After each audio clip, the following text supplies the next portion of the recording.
these relatives of hers swore they saw me at a McDonald's with some like 3 or 4 year old little girl, and they swore that it was me, you know, and it's just like, what the hell is that? Well, that's the other you. Yeah. Yeah. I read somewhere, I don't have a reference for this, but there's like only 2 billion genetic combinations or whatever for a human. So with there being, 7 billion people out there, the odds are there's 3 of you walking around that are genetically identical. Yeah. Of different ages, probably.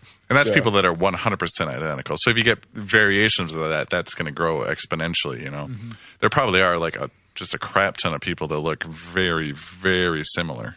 Yeah. Oh, certainly. Yeah. Absolutely. I've had a couple experiences with older people, meeting them and them just looking at me crazy and like, what's your last name? Are you from here? Are you related to so-and-so? Or this one guy just like was looking at me like I was a ghost. And I guess I looked just like his buddy from, you know, back 30 years ago, who's like gone now. And, I was partying with this guy, so he proceeds to get, you know, real drunk by the end of the night, and he's just like looking at me crazy and just like, you are identical to my friend, and just like he's freaking out. But that's wow. it, you know. Yeah, I really spooked this guy out, and I was just like, no, man, not, you know, originally from here, and I don't know who the hell he's talking about, but made some kind of impression.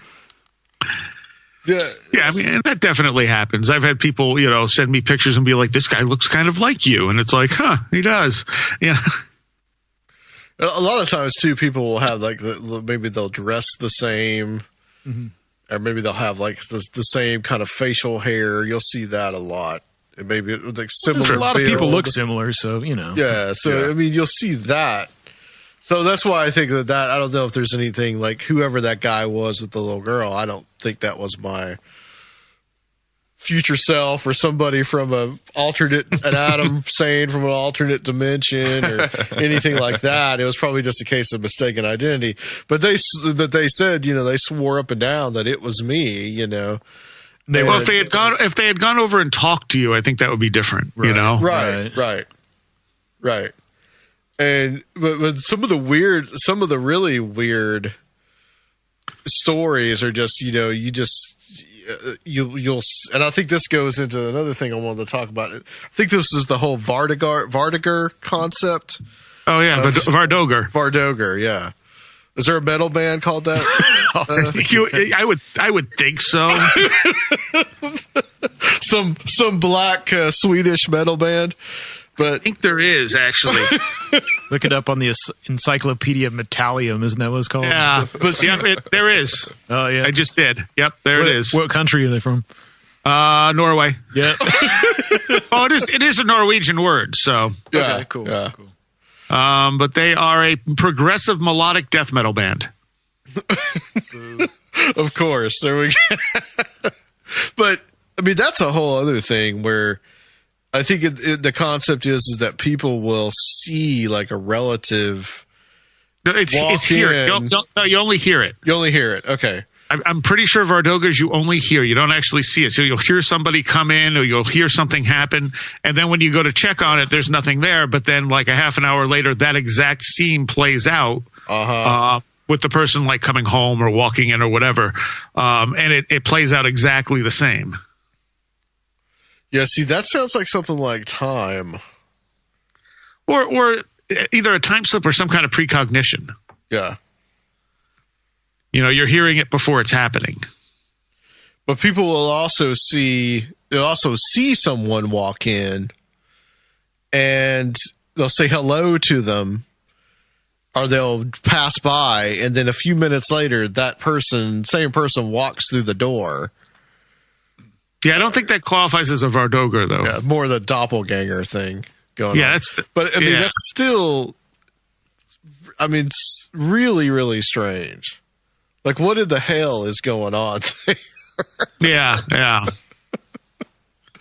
Well, you said you had some kind of experience one time where you heard someone and there was nothing there. That's happened many times. There was something recent. There's a lot that's happened to you. Yeah, probably. I mean, I just a few weeks ago, I was hearing odd voices outside my room, but there was no one there. There was one day while I was trying to get to sleep, and I kept hearing music come, or not music. It sounded like a television on very quietly, and I was going, all right, that's just because a lot of times I leave a fan on. I'm going, that's just the fan making weird noises. But then I could actually detect differences. Like I would hear the television program stop and a commercial start. And I'm going, okay, no, this is actually something running. What is going on? And I got up, and as soon as I got out of my bedroom, it just stopped. And I went, okay, or it's not. And I'm just going to go back to sleep now. Have you had any experiences with hearing music that wasn't there? Yes. Oh, I want to hear that. Again, it's usually so quiet that I can't quite pin it down. I was wrong. A Vardoger is the sight or sound of a person before he arrives. So it can't. Okay. There was one time I had one of my co-hosts left her cell phone at the radio station, and I totally forgot that I had grabbed it for her and tossed it in one of my bags, and I didn't empty the bag when I got home, and I went to bed. And her phone was ringing, and I'm going, I'm hearing music again. And then I'm like, that's really distinct music. Where is that? Because I kept hearing it. And finally I got up, and I'm walking around the room going, no, I could still hear the music. There's actually music coming from something. I'm like, oh, her cell phone. Yeah, I had one where I was walking on this greenway by the river, and I heard like this faint music coming through the trees, and it was kind of twangy, and it was like some ancient Celtic music or something. I was like, what the hell is that? And then it was just the General Jackson steamboat going down the river with country music blasting. For like a good 30 seconds, so I was like, whoa, what's going on? I feel like it's almost weirder for me to find the source than it is for me just to hear it and there not be any source. Right, yeah, weird. And a lot of times if I'm laying in bed, I assume it's probably something hypnagogic, like I'm starting to fall asleep maybe, and my brain is like making patterns out of stuff. I've actually had a lot of experience with making music in dreams. And then, I wake up and I try to, and there's been a couple times I, faintly remember part of a melody, and I'm able to, put it on tape or something really quick. Oh, yeah. When I was younger, when I was, a teenager, it happened to me all the time. I kept a notebook next to me because I would get, my best lyrics would pop into my head as I was, drifting off to sleep. Yeah. And the early days, I'd be like, oh, I'll remember it tomorrow. And then, you don't. So I would start just, waking up in the middle of the night and just, writing shit down and... That's what you need to do. Yeah. There's been a few times I'm like, damn, man, that was awesome. Oh, man, I can't make it again. It's gone. One of the Psyche Corporation songs, I think it's the one I ended the Eric Wargo interview with, and the name is escaping me right now. If I remember right, she heard that in a dream and thought it was a real song, and after searching everywhere for it, she realized the song didn't exist, so she wrote it. That's cool. And it's going to drive me nuts until I look up Morpheus. That's what it was. Yeah, Morpheus. Cool. I'll have to listen to that. I guess for people that are musically inclined, that's probably a really natural thing. Probably, yeah. Yeah, I'm sure it's a lot more common. Yeah. Yeah, I would think so. And sometimes I get songs stuck in my head when I'm dreaming. But they're actual songs, so. That's good. Sometimes it's annoying. It's all Norwegian black metal. I don't listen to a lot of Norwegian black metal. Oh man, are you looking forward to the Lords of Chaos movie? I don't know anything about it. Oh, they're making an actual Hollywood adaptation of the whole Mayhem and Varg Euronymous story. Oh, really? Yeah, it looks like it's going to be pretty terrible. I'm kind of scared of it, but whatever. It probably will be terrible. Yeah, someone had to do it eventually. So. If I remember right, I got a new Lords of Chaos compilation. I was wondering if that has anything to do with it. Yeah, that's probably the OST, man. But it was all newer bands. Okay. I think it was Lords of Chaos anyway. All I know is everything on it was good. Cool. And what was the story there behind? Was it Burzum and Mayhem? Yeah, Mayhem was a Norwegian second wave black metal band who this young lad named Varg Vikernes didn't think Euronymous, the leader of Mayhem, was hardcore enough, so he ended up murdering him. And there's some other murders and suicides and church burnings in the whole story. You know, there's a bunch of kids up to no good. Wasn't it also because he was gay or something? No, that was one of the members of the band murdered someone who propositioned him in a park, I think. But yeah, okay, that's what it was. He said he just wanted to kill someone. It wasn't really because he was gay or anything. But I'm sorry, that compilation was Servants of Chaos too. Oh, okay, cool.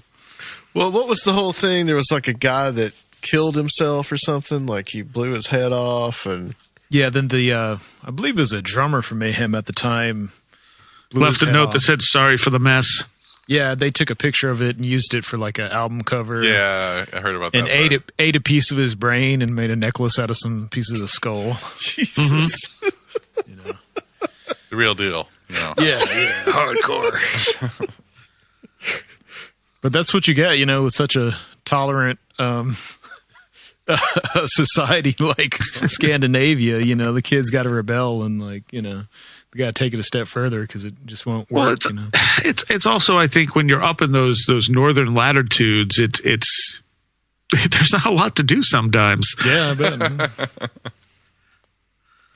But you know, in some cases they're pretty far north. They're approaching, if they're not in the Arctic Circle. I can't remember.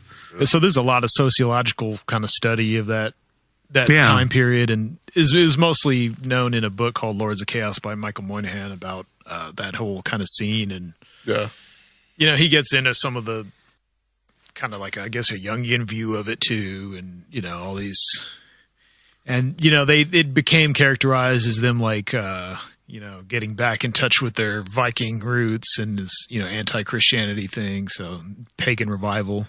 It's pretty interesting as a sociological thing. I met a couple of people who were actually there, and you know, it was a bit of real historical disaster though, where they burned down all those ancient stave churches. Yeah. Those were beautiful, and you know, a bunch of punk ass kids trying to be Odinist. You know, it's pretty terrible. Trying to be evil. Yeah. Side note: the only reason I know about that is our mutual acquaintance Dan. Oh yeah. Yeah. Dan knows all those stories. Yeah. Oh yeah. We had a common friend who made sure we knew all the details in high school. So. He fashioned his whole identity off of that Mayhem and shit. Burzum, bro. Yeah, a lot of that stuff I didn't get into. Like, I like some black metal a lot. I like some of the modern black metal a lot, where it's more atmospheric. Oh, you don't like any of the primitive stuff? No Dark Throne? No? Some, but I wouldn't go out of my way to listen to it. Like some of the later Dark Throne stuff I like. Oh, man. No. All right. We need to change the subject before it turns into a metal argument. We get really serious. I'm just, you know, like, I don't know. I'm very picky about what I listen to, and a lot of the early black metal did not get on that list, except for Emperor. Yeah. I really like the first Emperor demos, are my favorite, but I didn't like the demos as much, but I liked the very first album. Wrath of the Tyrant, man. Wrath of the Tyrant. All right. We got to keep it moving. You guys need to make me a Spotify playlist. Just something I can just click and... Real cult black metal isn't on Spotify, Rob. Damn it. It's only on tape. We tried to trick Luke into coming here one time to actually be on the show back when he was co-host. I told him Cradle of Filth was in the studio. Yeah, something like that. Me and Luke really get into it over metal. Our tastes in metal are pretty opposed. So. He's a very modern guy. Yeah. I like a little bit of most. I mean, there's probably most styles that I like something from, but I lean more toward like the old school power metal and thrash. Yeah, I like or not thrash even power metal, more speed metal, bands like Holy Terror and stuff. Hell yeah. Well, Is there anything new in the field of like cryptozoology right now, Sarai, that interests you? I've never been big in cryptozoology, honestly. I mean, I've done quite a few shows on it at this point. And I think it's interesting for what it is, but I don't know. None of it really stands out tremendously. Like the whole wilderness poltergeist idea, I think is interesting that I kind of pointed out and Josh named, and then Tim made an album about. Yeah. Which is the concept that a lot of these people are actually encountering some sort of poltergeist rather than some kind of ape, because they usually don't see anything, and what they do experience is all poltergeist phenomena. Yeah, like the rocks being thrown from the forest, right, and things being stacked up together, and yeah, and vocalizations, and there's another big one, and I'm trying to remember what it is. Oh, the knocking. Yeah, the knocking. Yep. And the stones, when they're thrown, the stones are always warm, the same as they are in poltergeist encounters. And there seems to be something with apportation where things that are apported tend to be warm. So whatever's actually happening is causing heat in some way. And so, of course, a Bigfoot researcher will say, well, sure, Bigfoot was holding the stone. And I can't say that's wrong, but it's worth pointing out that it's also warm in a poltergeist case. So the things match up one for one pretty much across the line. It's just not happening in a house. It's happening in the woods. And it would be different if the person saw a Bigfoot throw the stone. Mm-hmm. And I do believe there's a couple of encounters here and there where people, Bigfoot has thrown things at people. But I think more often than not, people are encountering this stuff without seeing any kind of Bigfoot. Right. And that is a primate attribute. There's yes. But I know that's really interesting. I've always also thought along the lines that you've got a lot of unique cases where take like Mothman or certain lake serpents or stuff. They're like kind of one-off cases. It's not a breeding population sort of a thing where it's more. It comes across as more of like an energetic tulpa-like mass mentality created kind of an entity, rather than just a creature that somehow has escaped science, Well, I also suspect that it's entirely possible that there is an undiscovered ape out there in certain areas, like the Pacific Northwest, where there is a ton of forest that is not, taken over by man yet, or in the Himalayas and places like that, where there's a lot of wilderness for one of these things to hide. But when you're seeing them in Florida, I mean, yeah, there are certain wild areas in Florida, but I don't know that there's enough to hide a breeding population that well. Really? No, but there's been orangutans captured on trail cameras in Florida. Right, and that could be the case in some of those cases as well. But there are some areas where you get Bigfoot sightings, you're going, there's not really a lot of places for them to hide. So maybe in some cases it's an actual animal. In some cases it's something mimicking that animal. Well, and to take what you're saying a step further, in the Himalayas, they found hair that's of an unknown bear species. Yes. Yeah.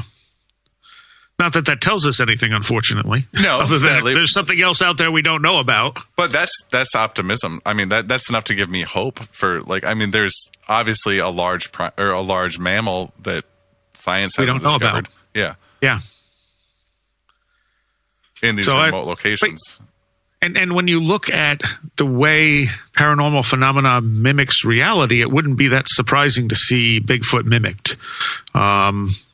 You have, with the UFO phenomena, there have been numerous cases where John Keel cited people would see airplanes and they'd realize those airplanes aren't behaving right. They'd glide in really quietly, slowly move around, and then fly away. And he's like, that's not an airplane, but it looked like an airplane to everyone. Well, looking at it this way, too, maybe another way that you could look at it is that Bigfoot has become a cultural phenomenon now. Oh, yeah. And it has been, I think, probably since maybe the 50s. But not like it is now. Right, especially now where you've had all the TV shows. So I could see maybe that maybe whatever this phenomenon isn't mimicking an animal that's already there, but mimicking something we're expecting to see. Well, that could also be. So if you got these guys that go in there and their whole purpose is to find Bigfoot, they're going to, well, either they're going to see something, or B, they're going to interpret whatever is happening in the context of Bigfoot. That's what I was trying to say with more of a Tulpa-esque kind of an element to it. You know, the Mothman prophecy could be seen the same way. You know, there's an initial sighting, and then you had this explosion of sightings, or, you know, Loch Ness. You know, the first sighting was like the 1600s or whatever, and maybe they saw a lake sturgeon, and that legend grew into something, and the belief created something else, or, you know, created that to happen. I had postulated a while ago that there may be these wandering pieces of consciousness out there just looking for a form. Right. And exactly. but not so much like a tulpa that we create, but like something that is just, it's already there, but we have no process for it.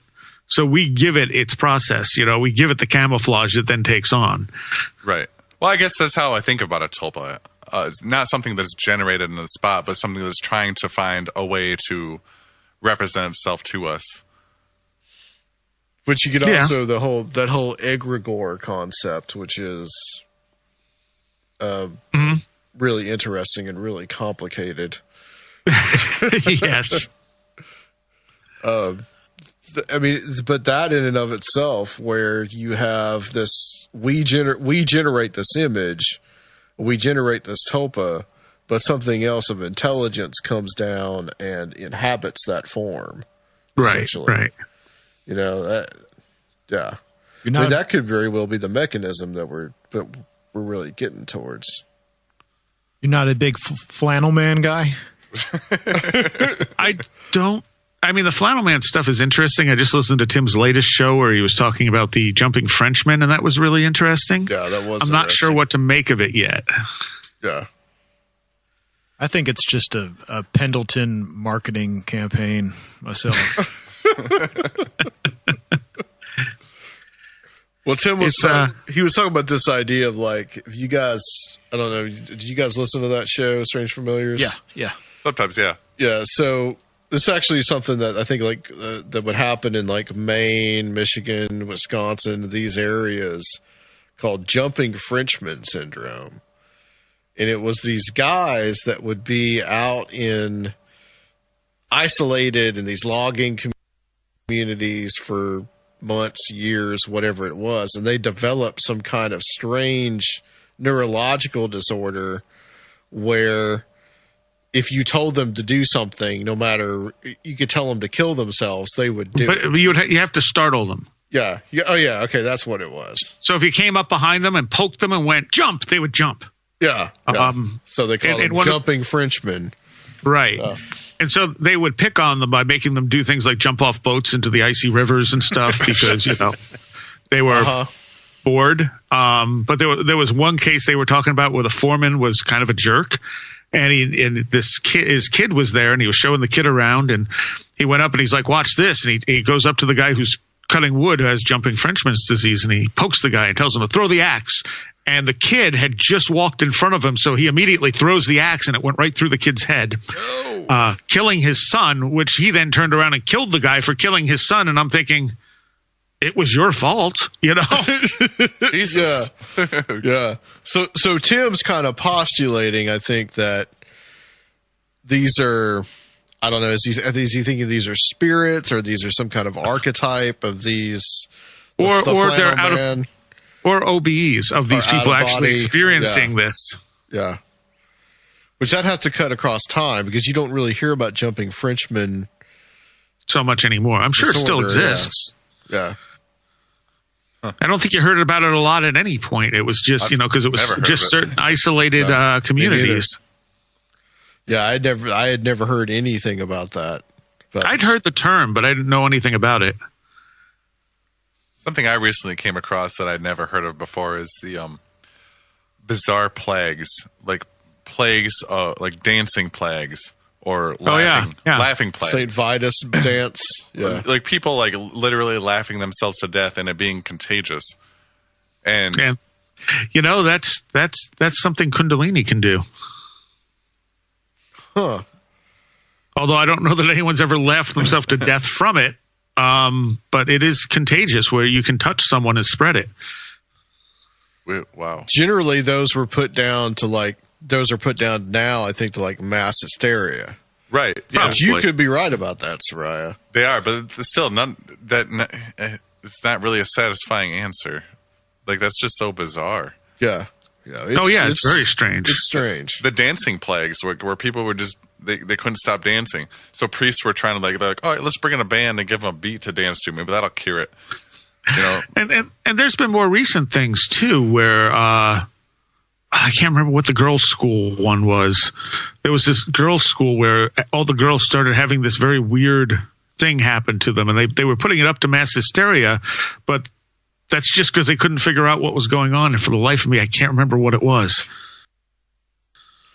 I think it was in like Colombia or something. It was it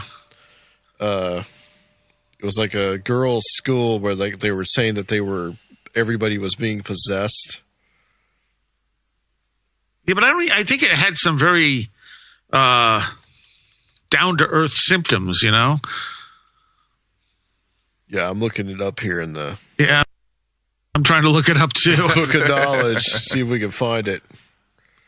I'm getting a dancing plague. But it was just a couple of years ago when it happened. Yep. What's your thoughts on like spirit possession? You got any thoughts on that, Soraya? It's possible. I mean, it's. I think there's so much we don't understand. It's hard to really say what's going on in any of these cases. We don't know for sure whether or not spirits exist. And if they do, we don't know if they can actually possess us or just influence us. And how much, look at how much our own brain and our own mind consciousness can do to split things apart inside. Oh, yeah. So it's real hard to say what's going on in any of those cases. It's almost like you have to take a case-by-case view of it, and we still don't really know enough to be able to definitively say anything about it. It all comes down to belief after a point. Yeah. So I did find nearly 100 school children possessed by the devil have contagious visions of man in black trying to kill them. Oh, yeah, that wasn't it. And this was in Peru. Yeah. That happened. It's probably happened more than once. Johnny Cash.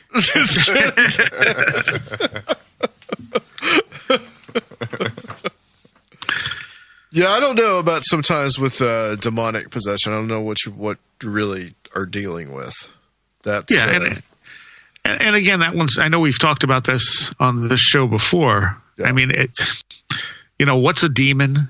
Are there demons? How much of it is psychological issues? How much of it is being made worse by what someone believes or the people around them believe? Because take poltergeist phenomena and put a deep religious bend on that, and it could get pretty nasty. Right. Everything is demons, right? That's right. Exactly. Everything is explained neatly by demons. And that's that power of belief again, too. If you believe that there's demons out there trying to get you all the time and you have some minor issue, you could talk yourself into just about anything. Yeah. Well, I mean, it's when you have a belief system like that, though, it's very easy to just, it's like when I was reading Digital Consciousness for Jim Elvich, he's talking about different ideas of how the universe started. And he addresses like the religious views. And he's like, well, the thing about religious views is no matter what's discovered, it's just, well, God did that. Mm-hmm. It's like, okay, but that didn't really explain anything,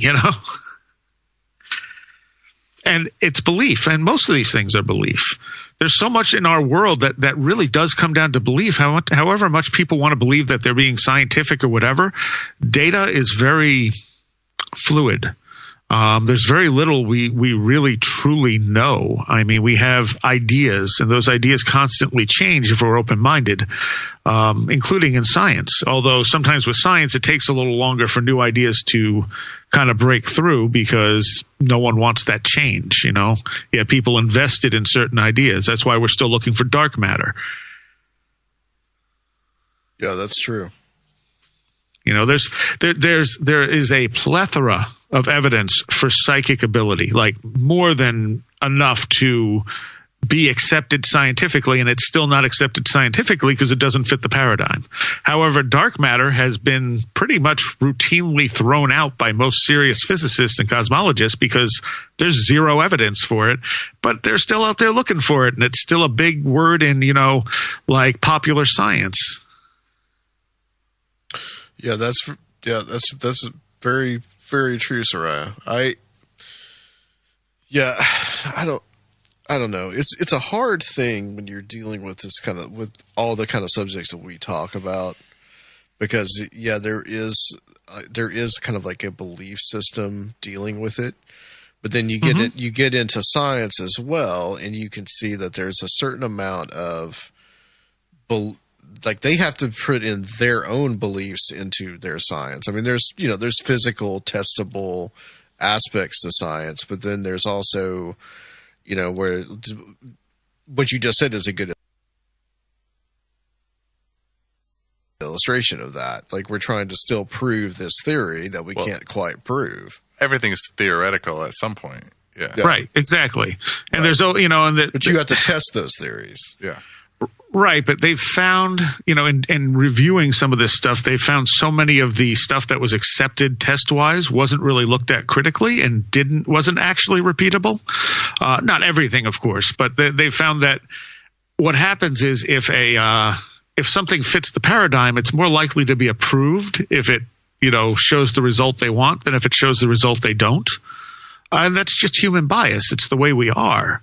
It's bad science, but... it's bad science, but it's definitely the tendency. Yeah, it's a human thing, and we're all human doing this. So I mean, it's going to happen. But there's also, they showed in a peer review thing, they had submitted a bunch of different papers for peer review, and they found if they put a big name on it or a big university on it, it was more likely to get accepted, even if it was complete nonsense. Mm-hmm. And then they would take, and sometimes like nonsense to the point of being literal gibberish, and then they would take papers that had been peer-reviewed and accepted, and they'd resubmit them with like an unknown name on it or a very small university, and they'd get turned down. So there is a bias at work there, even with the peer review process. Yeah. Yeah, see, that's not good. No, but again, that's the best human nature. It's the best system we have, though. For the moment, yeah. Right. You know, it's not the scientific method that's biased; it's the scientists. Right. And no matter who you are, you're always going to be a little bit biased. The best you can do is try to be as little biased as possible. But you figure every single one of us is in a different universe, in a sense. I mean, we may be sharing it, but we don't know. No, you don't share the same memories, experiences, or views with anyone 100%. Mm-hmm. Even identical twins who are raised the same are going to have a different view of reality to some degree. Yep. Yeah, I've often wondered about that, whether we, as individuals, we just kind of make our own universe. Right. And well, to interject religion back into that equation, I think that the biggest issue there is comfortable beliefs. And by that, I mean that anything that somebody's like, okay, this explains evil in the world, or this is why this happens, not because of any kind of empirical thought, but because it makes me feel warm and fuzzy.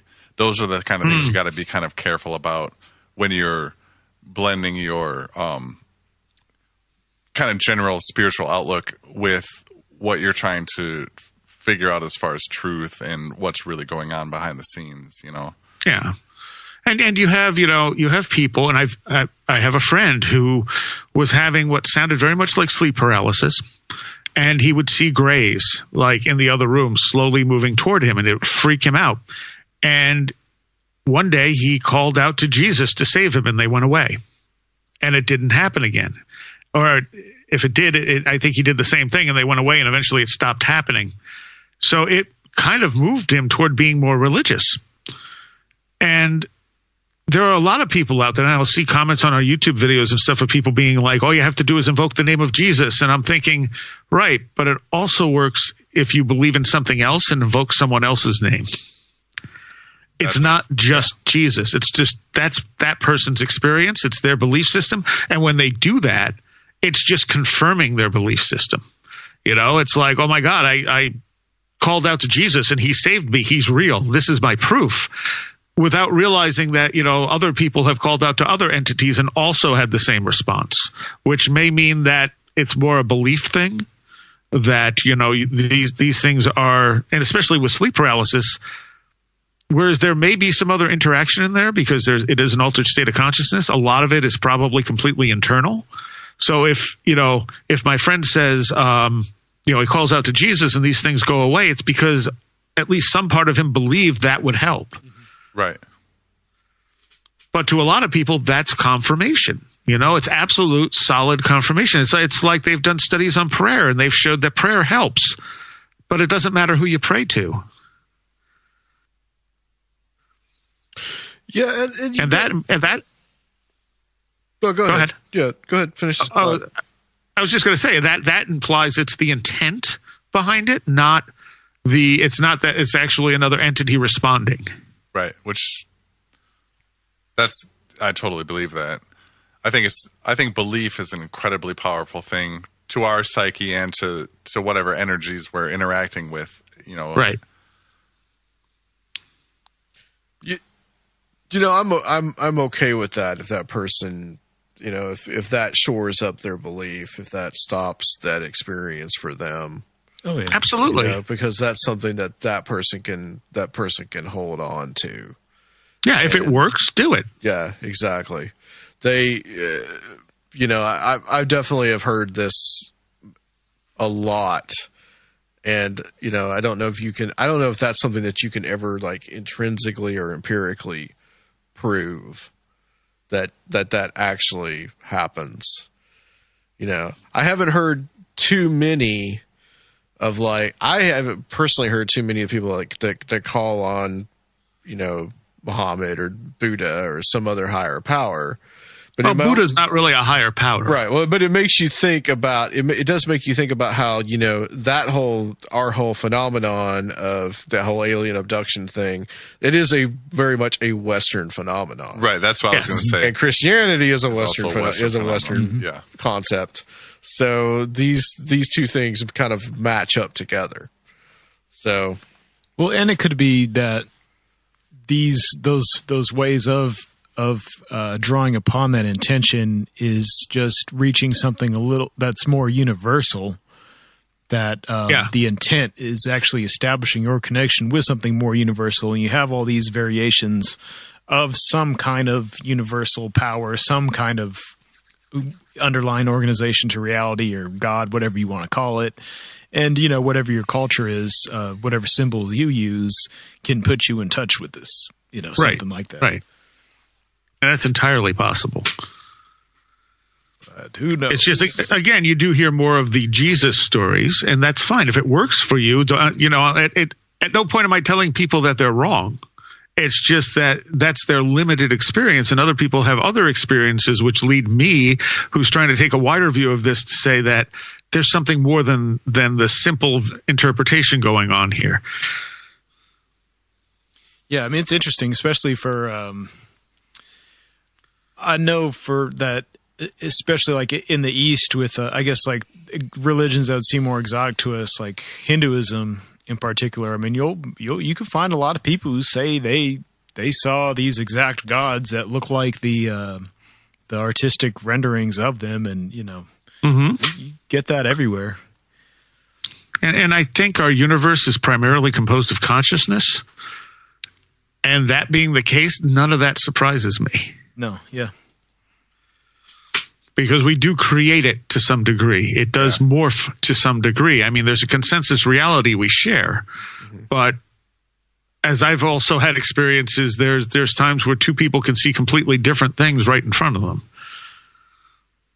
Right, and that's what I was trying to keep in mind, is that our perceptions are so incredibly limited.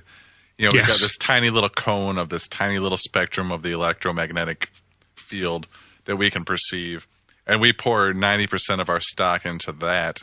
You know, even the phrase, like, I'll believe it when I see it. Like, well, that's ridiculous, because, you know, you can only perceive the tiniest percent, like less than 1% of what's really going on. So, well, that's like that video where they have the basketball players playing basketball and they tell you to watch the ball, and in the background there's a gorilla standing there, and afterwards they're like, "Did you see the gorilla?" And people are like, "Huh?" right. Because even though it was right in front of you, that's not where your focus was. I mean, people do not realize how little our senses really pick up, how much our brain shortcuts things. Our brain filters out more stuff than anything. Yeah, and your brain is designed to focus on things that will help you survive.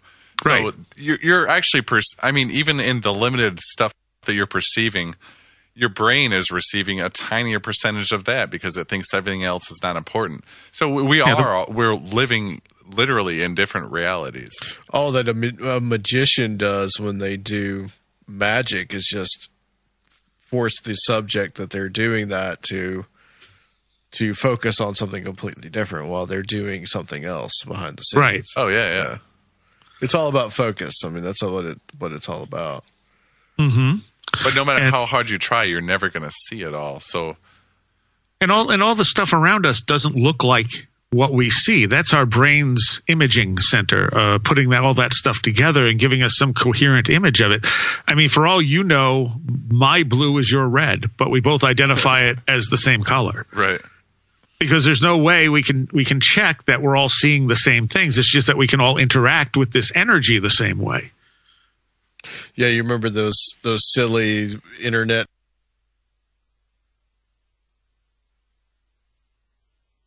things about like the dress.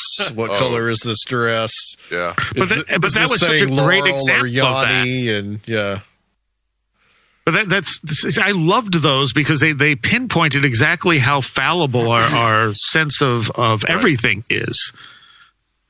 Right. It was gold and blue, by the way. I saw both of them. Funny enough, I saw one version, and then after I looked at it a few more times, it changed, and then I couldn't see the original way, and I'm going, huh. That's really fascinating. And I initially thought, is this just like a GIF? Is it changing? And I'm like taking the image apart going, nope, it's not changing. All right. Right. And you could stand there with someone else and argue over what color it was because it looked different to both of you. It just happened to be the right of Ray that it was screwing up people's senses. Yep. All about your perception. Yeah. So when people rely on their perceptions and think that what they're perceiving is the absolute truth, they're woefully misguided in that. That's why I maintain agnosticism. Yes, yeah. And pretty much you have to if you want to learn anything about where we are and what all of this is. Right. You can't get stuck on one idea or you're just never going to progress any further. And I think to most of the people out there, you know, the majority of the world doesn't care. They just want to live their lives. They don't care about understanding reality or any of that stuff. But to those of us who do want to understand this, you know, it's like you can't get stuck. We must have mercy on them. Well, you know, they're the ones asleep in the Matrix. Not everyone wants the red pill. Yeah. And that's fine. That's not a bad thing. It's just their choice.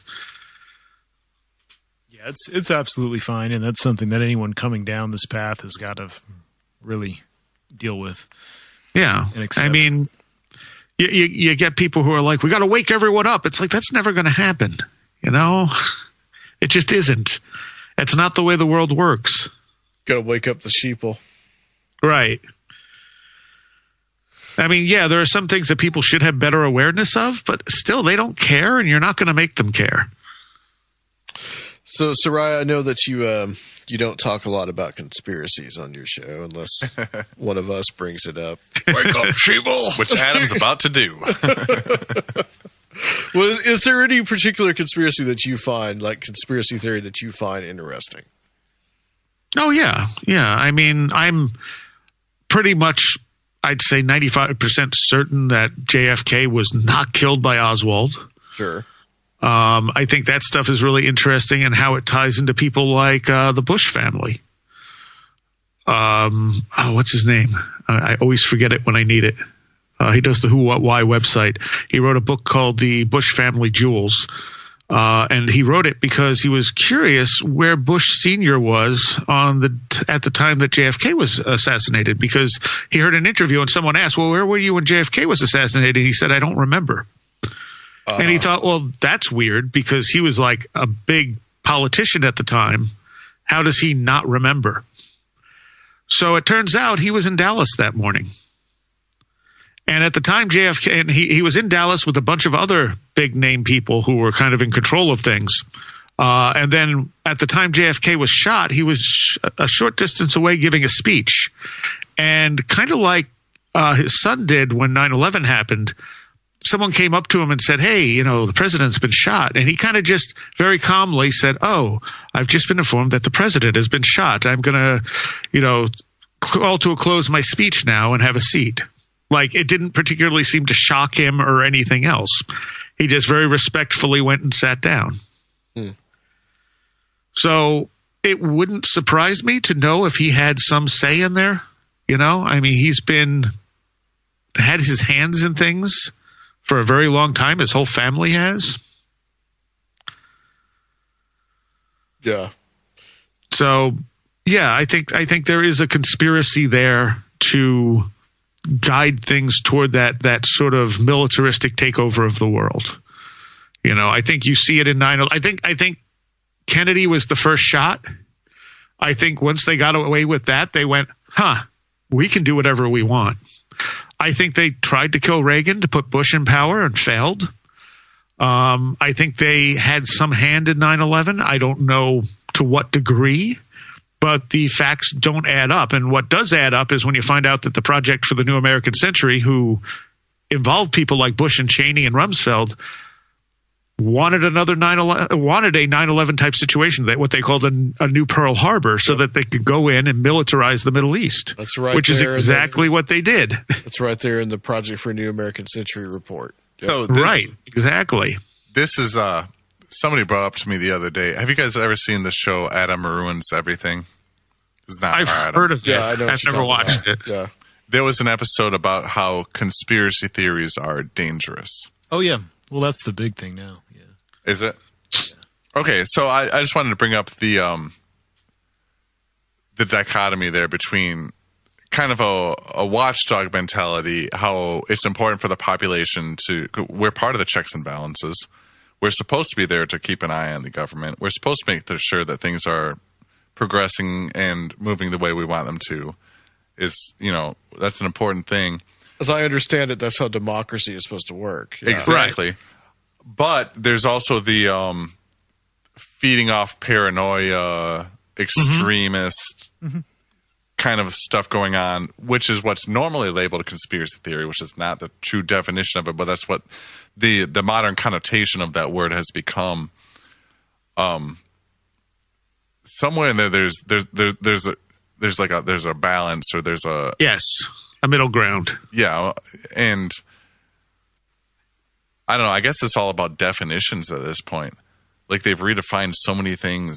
Conspiracy theory means crazy people sitting in my garage talking about the stuff we talk about, or whatever. But go on the internet and look up things like conspiracy theories that were proven, and you'll find plenty of conspiracies that have happened over the years that have been thwarted or went all the way through. Exactly. Watergate was a theory that was a conspiracy that was true, that was our government doing nefarious stuff, and to think that it's not still going on is ridiculous. Well, to think that we shouldn't keep an eye on it is ridiculous. Same people demonizing the conspiracy theory of the right wing right now are the ones pushing their whole narrative is a conspiracy theory of Trump and Russian collusion. But I mean, yeah, it's me and Adam. We've all talked about this a lot as far as it's about having a healthy speculative view and not necessarily, we're not trying to like preach a specific theory, or it's not about certainty. It's about uncertainty. Right. Right. Yeah, absolutely. So balance is important, but the other thing is people mistake potential connections as facts. Right. So like when I just said that Bush Sr. was in Dallas that morning with a bunch of other high-ranking officials, there's other stuff that goes along with that makes it very suspicious. It doesn't prove that he had anything to do with it. Sure. But when you start looking at the Bush lineage and you see them involved in all of this stuff, it's hard to say that they're not at least in some way involved with everything that's happened to our political world since his grandfather, when he was working for the Nazis. But, they're like, there's a great video, and I saved it somewhere. I mean, that's fact. Yes, that's a fact. Exactly. Yeah, that's fact. And so when you have this, you have facts and you have speculation, and it's about the interaction between them. So, you have all the speculation, but you do have some facts that really tie it in. So there was this guy who was an engineer, and he had put up this video because he watched the National Geographic debunking the 9/11 conspiracy theories. And one of the things they attacked was the idea that thermite could have cut these beams lower in the building. And so the National Geographic special attached some thermite to a beam, set it off, it blew away from the beam, and they're like, so that's disproved. And he went, you didn't really try. So he made some thermate, which is very similar to thermite. And he tried, after about 3 or 4 tries, he was able to get it to burn through the beams and come up with the same results that you saw in the beams in the Twin Towers, like how they look just burned through. Same type of beams. And he's like, so this kind of proves that that's what happened. And I'm like, no, it doesn't. And this is where people get wrong. It proves it's a possibility. Exactly. And there's a big difference between proving something is possible and proving that that's what happened. Right. Yeah.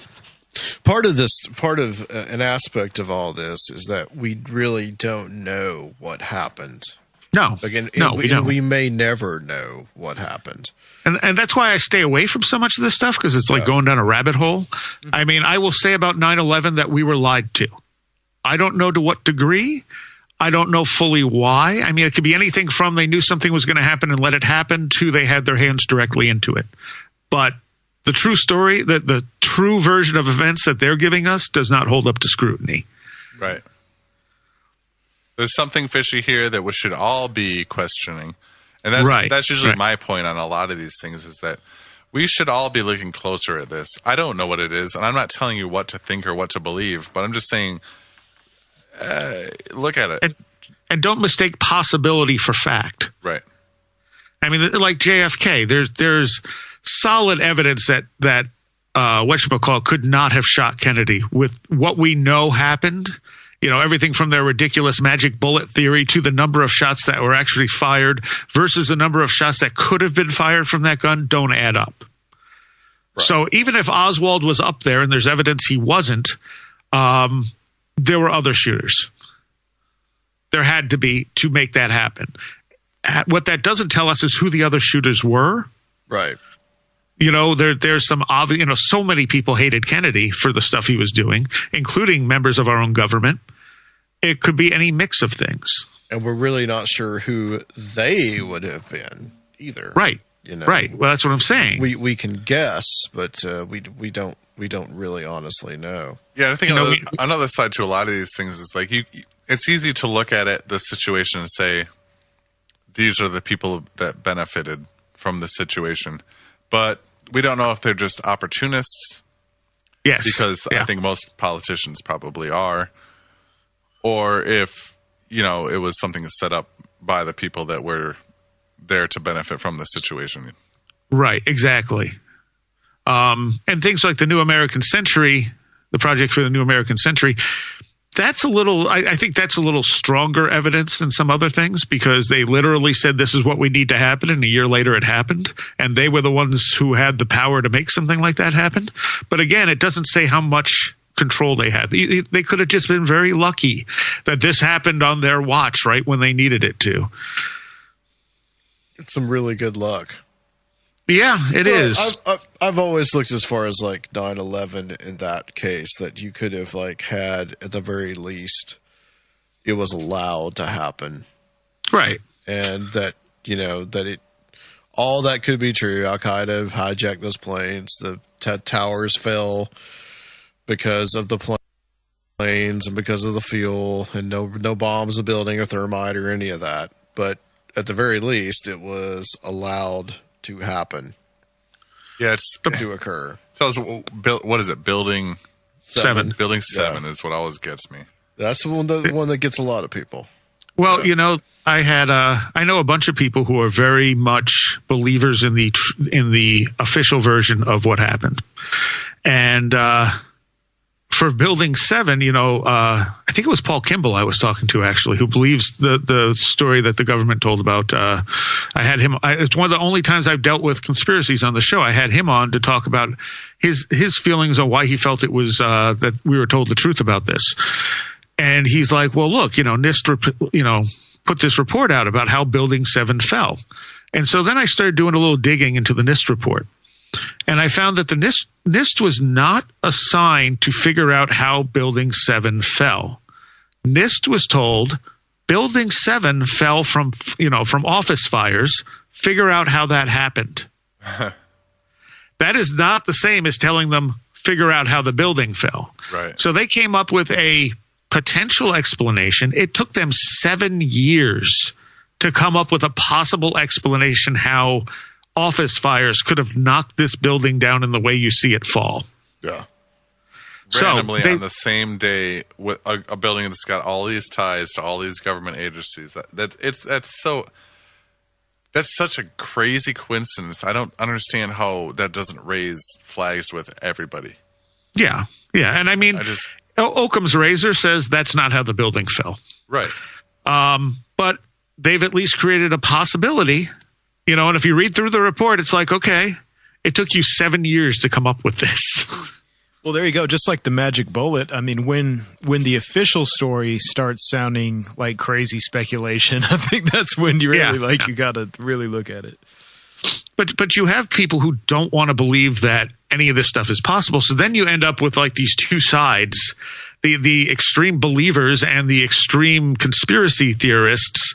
And they're the ones you see fighting back and forth, while the people in the middle going, well, I'm not sure, just going, I'm going to stay out of this. Yeah.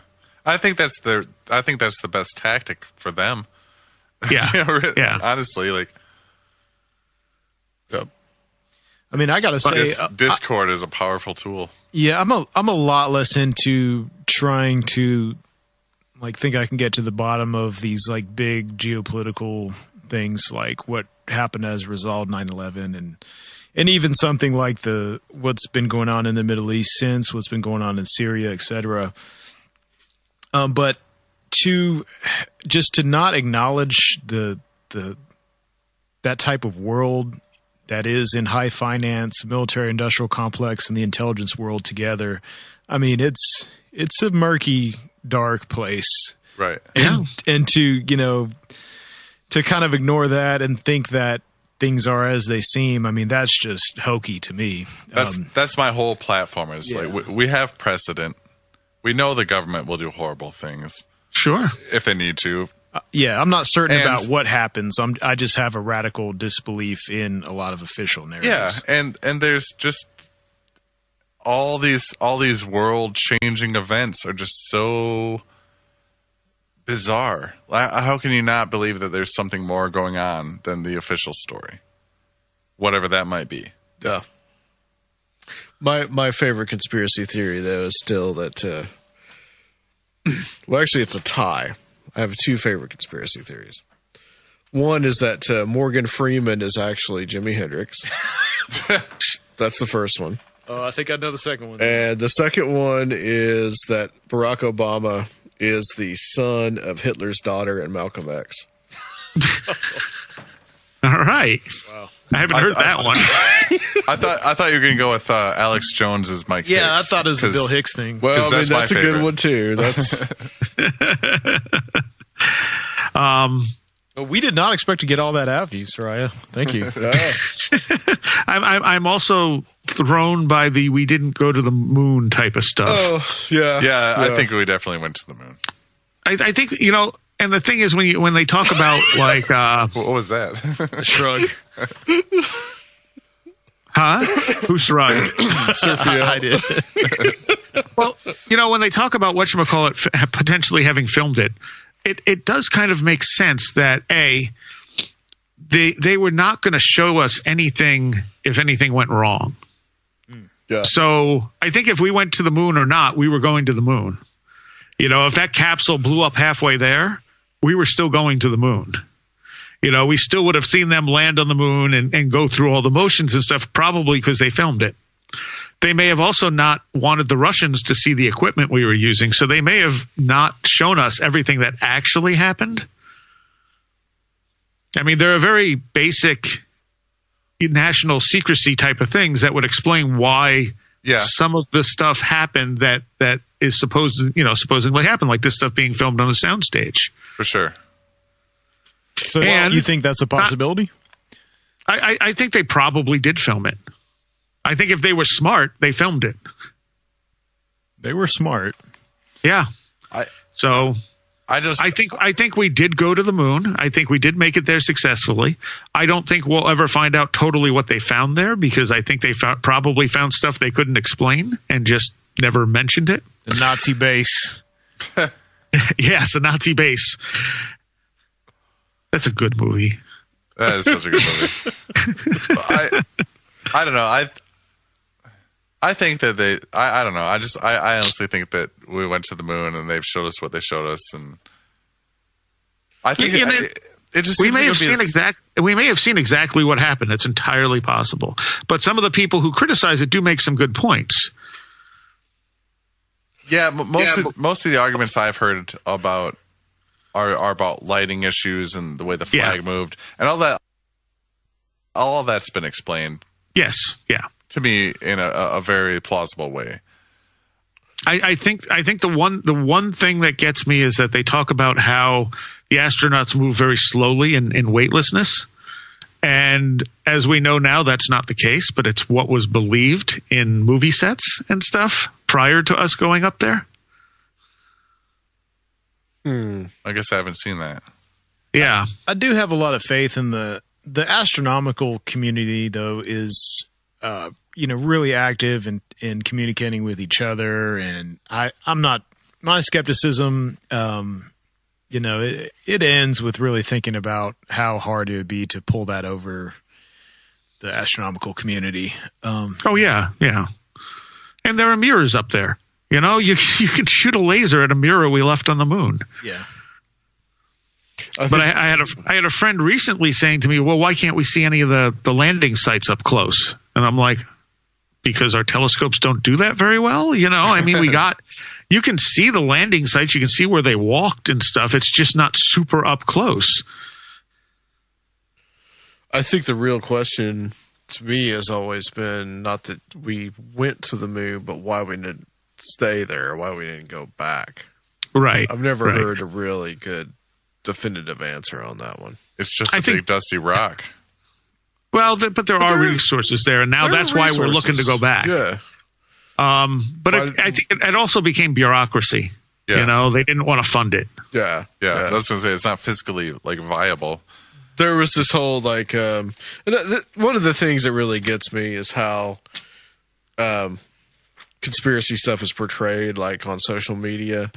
This was a good case of it when they had Buzz Aldrin talking to this little girl, and maybe he misspeaks or something, and he says why we didn't go back. That was the question that she asked, and of course they'll edit her out asking the question, and you just get his answer, and it sounds like he's saying that we never actually went. And everybody on social media went crazy and said man, we didn't go to the moon. Well, he's got a lot of other interesting stuff to say about like what he's seen while he was out there. He's a big proponent of like, the ETH stuff even. And Yeah. Have you heard of the Tranquility Lodge, Soraya? No. Well, Buzz Aldrin was a Freemason, and there is a law, I guess a kind of make-believe Masonic lodge that is open to all Master Masons that's based out of Texas, where he brought a Masonic apron up there. And I don't know if he did any kind of work or anything, but here's the website. It says membership in Tranquility Lodge number 2000 is open to all Master Masons in Texas under the jurisdiction of the Grand Lodge of Texas, accepted free and associated Masons, or members in good standing of those Grand Lodges that are in fraternal communication with the Grand Lodge of Texas. And so there's actually a Masonic moon lodge that you can join. But yeah, nice. he brought an apron up there and like took it back, and now it's there, and it's in Texas, I guess. Weren't all three of them Masons? Weren't all three of them? Probably. I think so. Yeah, that's usually how. Well, that's a big it thing went. with Richard Hoagland, is that they were doing their Masonic rituals on the moon and all this kind of stuff. Well, it's not, and Hoagland has some points. I mean, you look at Jack Parsons, who's the forefather of all this stuff, and I mean, he was an occultist. A lot of the stuff he did was intentionally ritualistic, and I think some of that carried over to some of the other stuff that these people do. That's right. Yeah. So and the thing is, okay, so if you can launch in this window, but this right here has some like significance, like ritually, why not use that? And it's been, it's almost everyone has said it's a, transformative spiritual experience. Just viewing, viewing the earth. From I'm sure. And I also suspect, I would not be at all surprised to find out that we do already have stuff up in space that we don't know about. Yes, I would agree. I'm not in the Corey Good sort of way, but I think that our technology is such, right? I think our technology is such that we probably, as far as black projects go, have the ability to get out there, get to Mars, do this stuff, and we may be already doing it without ever telling the public. We don't have any Martian super soldiers with rail guns. Right. Old Betty. Good old Betty Lou. Betty Lou.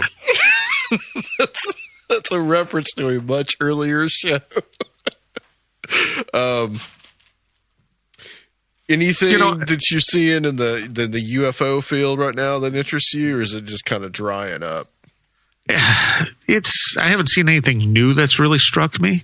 Yeah. I mean, so much of it, I'm looking at doing this UFO history show again with Mike and Aaron, and I'm like, okay, other than the Corey Good stuff and the To the Stars stuff, what's happened this year? And I'm sure there's things I'm just forgetting. I mean, there have been some UFO sightings here and there, but I don't think anything revelationary has happened this year, like anything really huge. And I could be wrong about that. I don't know. But from what I've seen, I think you're about right on that, because really a lot of it's been dominated by the To the Stars Academy stuff. Actually, I'm sure we'll bring this up on the show, but the Project Blue Book TV series is actually pretty good. Is it? I haven't started it yet, but yeah, I just I watched the first 2 episodes in a row and was like, this was done decently, because they're taking the view that the government, which was the actual view of the government, that they wanted this stuff out of the news. They wanted to assure people there's nothing to it, so they'd stop talking about it and stop looking into it. And so that's why they're starting Project Blue Book, and they're trying to get Hynek to kind of go along, and Hynek's going, wait, no, this doesn't make sense. This doesn't all add up. And Hynek, if I remember right, did get on board with them for a while, but then eventually kind of split from their view of things. Yeah, he did. So it'll be interesting to see where that goes. I know Valet was upset with him in certain times for going along with their explanations, which were clearly not reflective of what actually happened. Well, a lot of people were criticizing the show because they saw that still of him looking at the alien in the vat. Is that? I haven't seen that yet. Okay. See that's what people were criticizing and saying like that never happened to Hynek. He never saw dead aliens. Right. That's what you I think. mean, it's fictionalized. It's definitely fictionalized, but it's fictionalized in a way that's actually good so far. As far as the first 2 episodes go, like the second episode was things always run away when I try to think exactly what they are. The thing in West Virginia that Flatwoods Monster. Thank you, the Flatwoods Monster. Yeah. But if I remember the description of the Flatwoods Monster, it came across as very mechanical. Yeah, robot-like. Yeah, and in the TV show, it was more of a giant monster. Okay. So they fictionalized it, like I said, but they're basing it on actual events. And what's kind of neat is at the end they tell you the events that that the episode was based off of. I'll have to find a way to check it.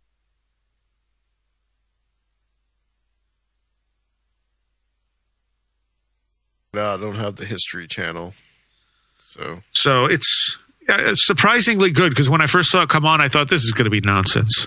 This is going to suck, and then I'm like, it's not bad. I kind of like it. And that's that's one of the things that skeptics will point to. It's like, well, Project Blue Book, debunked all of this, and it's like, okay, so let's look at Project Blue Book, and kind of like Building 7. Project Blue Book was not there to discover what's going on with UFOs. Project Blue Book was created to prove that UFOs were not a thing to be concerned about. Like it wasn't an open sort of thing. Just like Building 7, just like NIST was told to find out how Building 7 collapsed due to office fire. Project Blue Book was sent out there to debunk this stuff. Yeah, not to take an honest look at it. And what they came back with at the end wasn't that this stuff isn't real, but their official report said these things present no threat to national security.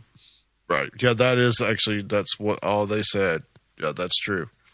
And they couldn't explain all of them. And some of it because they didn't have enough evidence, and some of it because they couldn't come up with any kind of rational explanation to explain the encounter. Yeah, because they really wanted to assure the public. That was the main reason. Right. They wanted people to stop paying attention to this stuff. Yeah. They were a PR, basically a PR event for the Air Force. And now, and since then, I think they've just decided they'll use the UFO phenomena to hide things. Yeah. Yeah. To see, that's still my theory about the TTSA, about Tom DeLonge and all that. At least in part, yeah. I know there are those that would disagree with that, but yeah. That's how I kind of feel. And then you had, was it last year? This might have come out last year where they said that some of the UFO sightings in the 1950s were this test craft. Yeah. The high altitude test craft. And, the media response was to say, well, the Air Force has confirmed that all UFO sightings in the 1950s were this test craft. And it's like, that's not what they said. They said a small percentage of these UFO sightings were very definitely this test craft, but it was like planes flying over a certain height would have been able to see this thing, and it would have just been like a glimmer way higher than they thought anything would be able to fly at that point. That's far from explaining all UFO sightings in the 1950s. That's true. Yeah, they can't explain all of them. I mean, that's impossible. Well, but not only that, it's not. They weren't. Even the Air Force didn't say this is what all the UFO sightings were. It just said some of them were this test craft. We're revealing this now, 50 years down the line, that hey, or 70 years down the line, whatever it is, and that hey, look, this was us in these few cases. Yeah. And that just goes further to say that nowadays some of these things are us. Yeah, I believe so too. It's really hard to look at UFO sightings nowadays and say that it's not some kind of top secret craft, a drone. I mean, look how creative people are getting with drones, It's really, really hard. Unless something does something so astronomically weird, you kind of got to always put that asterisk that it could be us. Right. We could not even be dealing with military. You could be just like private companies out there flying these things around. Yep. Absolutely. Now I think that's probably very, very likely. Well, not to mention people intentionally dressing up drones as UFOs. yeah, that too. But if you see something very large suddenly descend and it's sitting a few feet, 100 feet from you and it's gigantic and then suddenly it just disappears, all right, you might have something there. Which you have seen. Well, mine didn't disappear. It just kind of flew over you. No, it never flew. It was just over the lake when I saw it, and then it kind of slowly dropped down. Oh. But that doesn't fit anything that would qualify as a test craft because the thing was gigantic. So it's like a USO. Sort of, but I never saw it go into the lake either because it dropped below the tree line, which is how I realized how big it was. Wow. And that whole lake has a fault line running underneath it and is known for UFO sightings. So, which one of the lakes is that? Cayuga, the one that has Ithaca at the bottom. Okay. Yeah, those lakes are huge, man. Yeah, they're big. They're long. Yeah, like fingers. Sarai, it's been awesome, man. Thank you so much for coming on. This has been been a real pleasure, just like having a one-on-one with you. Anytime. Yeah, absolutely. I really appreciate you having us on there as well. Oh yeah. Absolutely. Roundtables. I very much enjoy that. Oh yeah. Well, tell people where they can find Where Did the Road Go? WhereDidTheRoadGo.com. Easy enough. Yes, it is. Everything is linked there. So, except for the Reddit, I just started a Reddit, but I have to put that up on the page as well. But yeah, everything Where Did the Road Go connected is WhereDidTheRoadGo.com. You got Facebook group, Facebook page, YouTube channel, Twitter, all that good stuff. Everywhere. And of course, if you like metal, check out thelastexit.org. Yep. Which I've got. In fact, I got to sit in on a little bit of that. But you were tired. Oh yeah, it was like you had driven a long time from early in the morning or something. He's not a metalhead either. If you ever come out again, I'll see if I can get Spazar there. Oh yeah, awesome. Yeah, they're in Ithaca, right? They're from there, right? Yep. Yeah. Oh man, they're really good. Yes, really they are. Band. I was going to say something else too, and I forgot what it was. Yeah, I don't know. It's gone. Slithered away. All right, Soraya. Thank you so much. Stay on the line for us. We're going to close out this section. We'll be back to close out the show on Paranormal.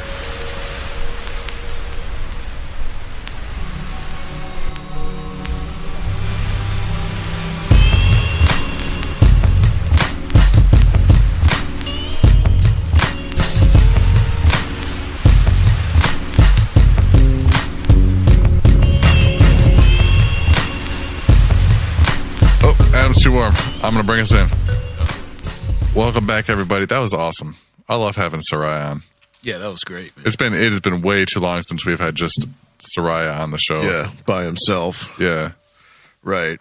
I mean, by far, I think Where Did the Road Go is my favorite podcast. Yeah, he can just riff on anything. Pretty much religiously listen to it. And like I said, I mean, I've been on there a lot. Surfiel's been on there, I think, a couple of times with us. On the news now. So we get you on there too, Rob. Never been. So we got, who we talked to? Was it Red Pill? And one time was you, me, and Red Pill. I think Ren was on there too. I think he's always there pretty much, yeah. Yeah.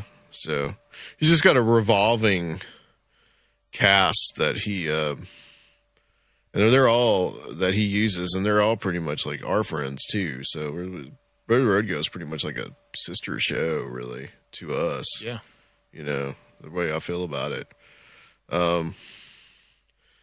But was there anything that you guys wanted to kind of bring up this week? And these like events in the world or anything that's going on? Or you know me, I'm completely unplugged. I think that's actually a good thing, Rob. I honestly, there's nothing out here for you. Yeah, there's so much going on that, and in the new, we were talking about this at dinner, like how what are you talking about? How the the news cycle has to now keep up with social media and with the internet. Yeah. See, I'm too busy trying to figure out what's going on with the world and the universe in general. I can't focus on like this week's mad, crazy, whatever fad thing to be upset about or whatever. Yeah, that's exactly what it is. Yeah, there's no more fad anymore. It's not like, oh, the crazy new thing that's happened on the internet. It's all just like, what do we need to get upset about now? What do we need to fight over now? What thing do we need to quibble over and pick to death? And I'm kind of referring to a certain event, but I'm not going to say what it is. But how many videos do we have to watch from several different angles to see exactly what happened?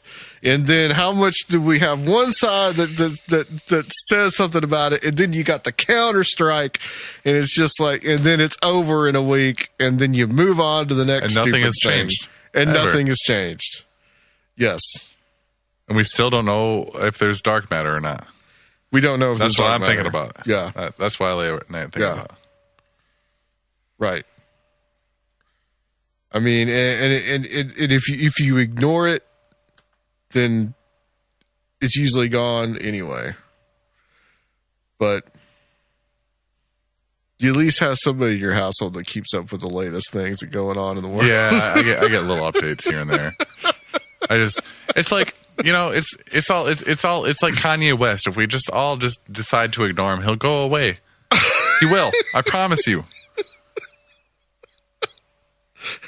Yeah, that's true.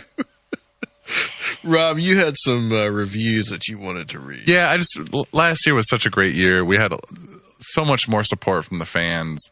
And Are you trying to say like we had so much more support from the fans than this year? Is that what you're trying to? No, than previous years. It's really grown. I'm feeling a lot of love over the past year, and I really want to thank everyone that's reached out, and I would really want to just support the idea that if you like the show, the easiest way to help us out is just give us a review wherever you listen. Give us a nice 5-star little thing, a little blurb what you like about it. We've got so many great ones from. Like I'm just reading off of the iTunes app right now, but here's Cattle Queen.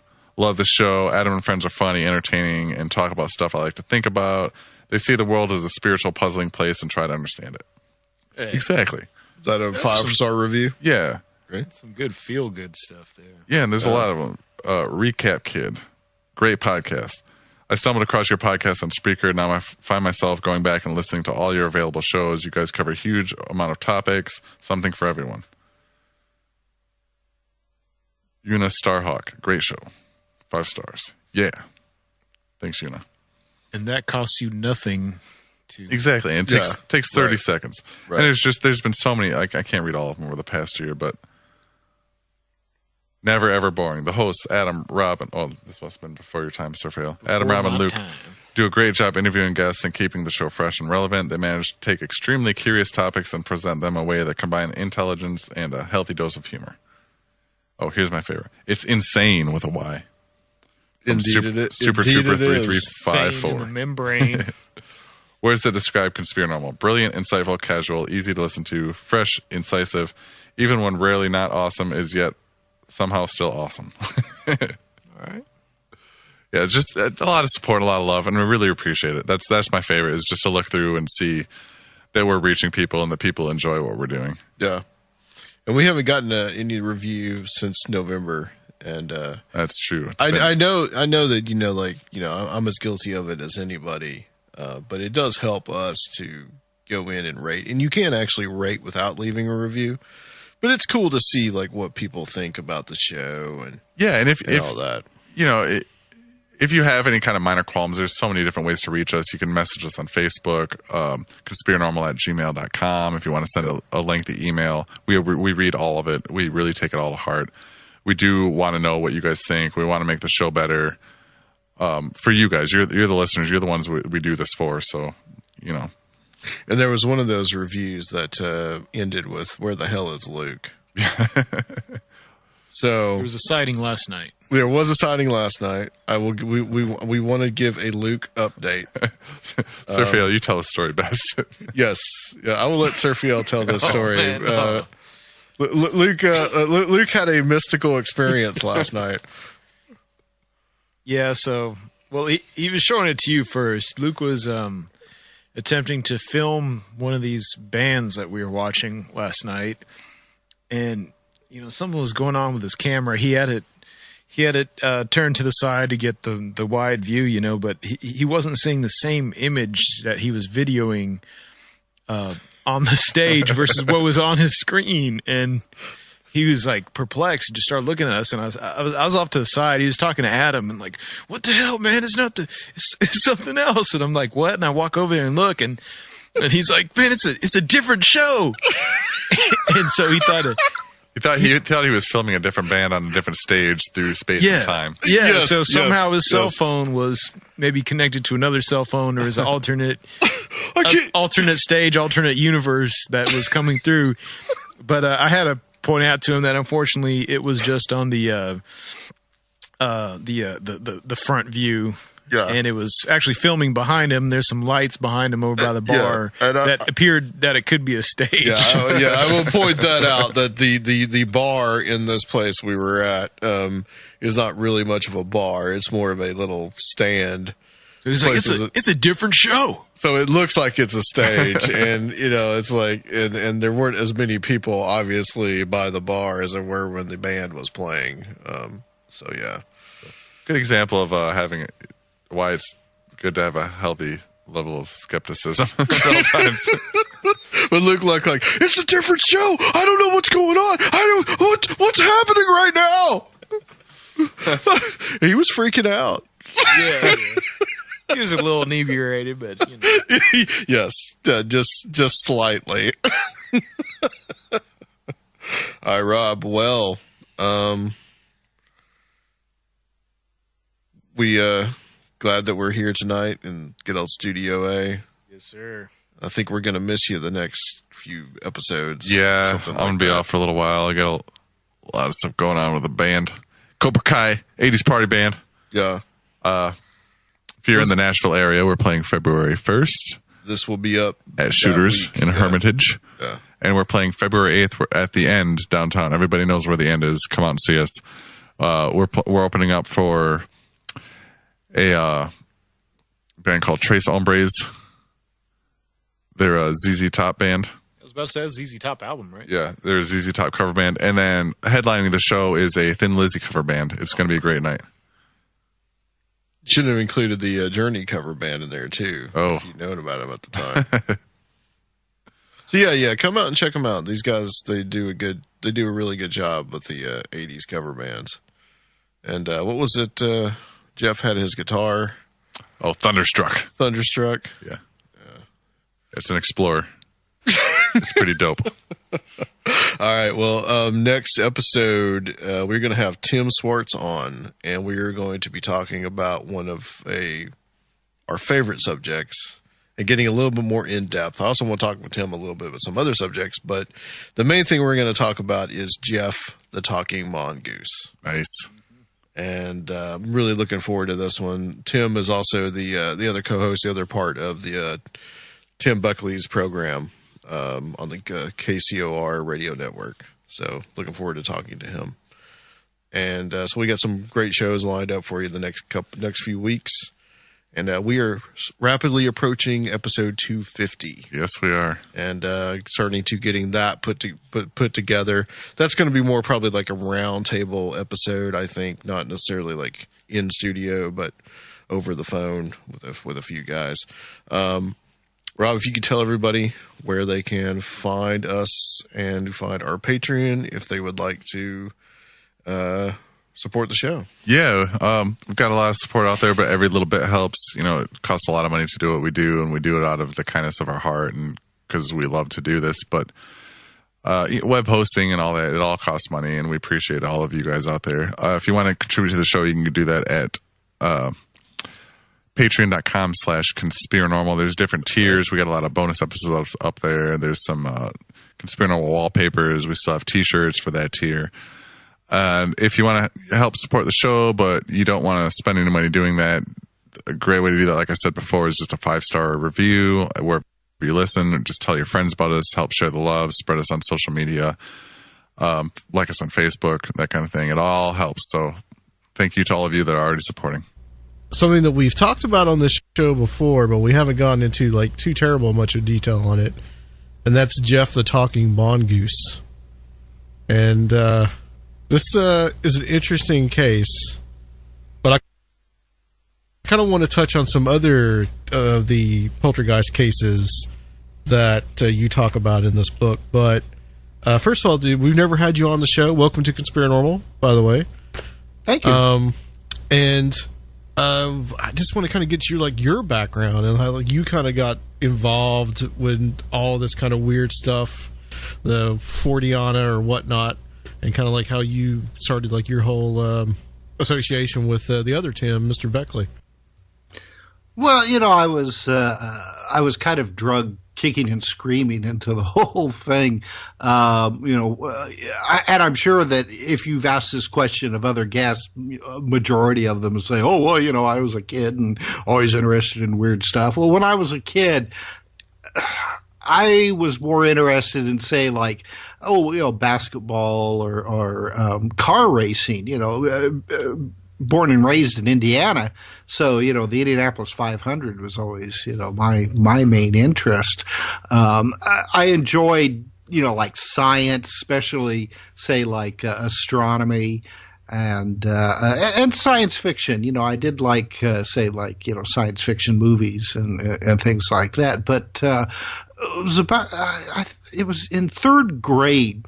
We used to have a thing that was put out by the Scholastic Books. It was a weekly newspaper, and I think it was called, the Weekly Reader. And it was an aggregate of various headlines from the previous week.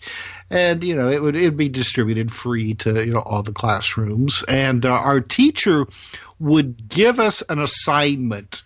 Everybody would get like a headline from this paper, and then we would have to write an essay about it and then present it in front of the class. Well, one week I got a headline about flying saucers or UFOs, and I'd never, I don't think I had really ever paid much attention to something like that. So, I probably did, probably a pretty poor, half-assed job with the essay and gave it in front of the class, thinking that would be the end of it. Well, I got then dubbed the flying saucer guy. I was the kid. I was the kid who believed in Martians and and all that other stuff. And boy, let me tell you, that was third grade, and that hung over my head, I think, for the rest, up until high school, I think. But what was interesting is that, kids would make fun of you when there is everybody else around, but then later they would come back and say, I don't believe in this stuff, but. And then they'd proceed to tell me a story about how, they were on vacation and saw like a UFO over their car, or their house was haunted, or, they woke up one night and, their dead Aunt Mildred was standing by the bed. I got all kinds of stories like that. And that's really what got, what piqued my interest in this sort of thing. Was all these stories, all these fascinating stories from people who had no idea what was going on. They had, especially, years ago when I was younger, there wasn't the proliferation of, reality television shows like Ghost Hunters and Project Blue Book and, things like that now. So a lot of people had no idea how to categorize these experiences in their head. We all have kind of like this card catalog or like a computer filing system in our brains where all of our day-to-day activities are stashed away, and we know how to respond and react to them. You're driving down the street, the light turns red, hopefully you stop, but when it comes to a circular thing flew down from the sky, landed in front of me, and little gray guys with big black eyes came out and took me to Mars. Where are you going to put that? Most people don't have those experiences all the time, so it's really hard to store that somewhere in your brain. So a lot of people tend to A, try to forget about it, B, think they're crazy and end up becoming an alcoholic or a drug addict, or C, just throw themselves full force into it, and then all their friends and relatives think they're crazy. Yeah. So, but go ahead. Well, the when you to go back to something you said there about when you would talk to people and they would say, "I don't believe in this," but there was this one time. That's a phenomenon that you see over and over again.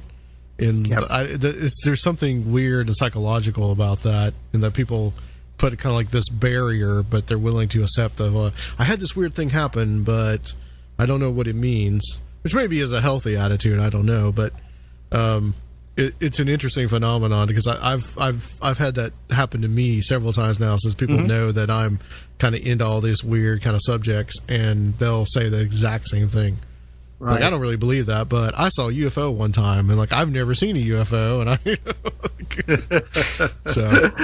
well, so many people, if they have an unusual experience, and I would say that probably 99.9% of the population has had some kind of unusual experience in their life. It may just be, a fairly common one where, you're thinking about somebody that you haven't talked to in years and years, and all of a sudden they call you on the phone, or, you pick up the newspaper and read their obituary, that sort of thing.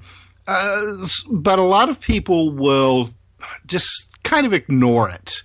It's like, oh, that was interesting, and then go on with their lives, depending on, how strange or mind-blowing the situation actually is. I've talked to a lot of people who have had, say, like UFO sightings, where they were with a friend or a group of friends who saw the same thing. And some people will just be fascinated by it and want to talk about it. Other people will just shut down and refuse to talk about it. And, years later, if asked about it, they're like, "Oh, I don't remember anything like that happening." I run into that a lot with people, especially, like I said, multiple witnesses. I know that I interviewed, it was a brother and sister who had a UFO encounter where, it was just, like a cut and paste situation. They were driving home one night. A UFO flew out of the sky, landed in front of their car. Their car died, and then the UFO, took off again. She was fascinated by it. The brother just absolutely refused to talk about it. She'd try to bring it up and discuss it with him, and he would just shut her down. So I mean, it's like a fear mechanism, I suppose. It's almost like people have a threshold to what they can handle, what they can't. Yeah. Right.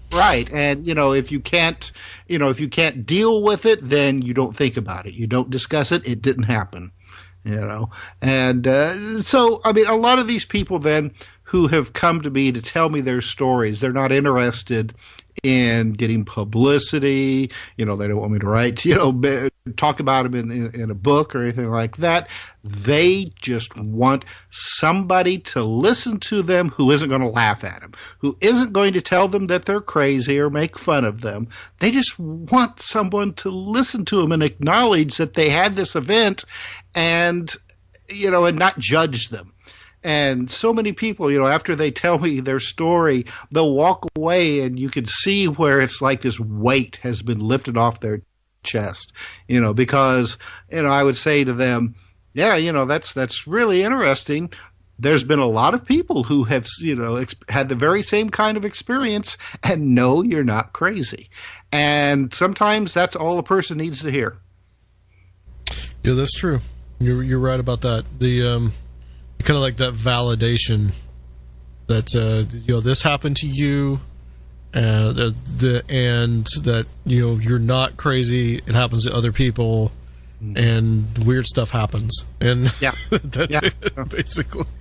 And some people are kind of disappointed when I can't give them, a pat answer, like a black or white answer that, oh yeah, this was definitely an extraterrestrial spaceship, or definitely your dead Uncle Roy, coming to visit you. And, because a lot of people, they want that. They want that yes, no type of answer.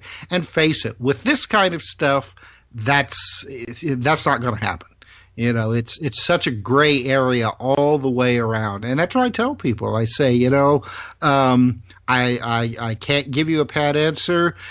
Even just believing in any concept one way or the other is a dangerous path, because then it sets your mind in a direction that is going to close you off to something, new information that'll come to you in the future that, you're not going to listen to because you believe, say, like that all UFOs are nuts and bolts extraterrestrial spaceships.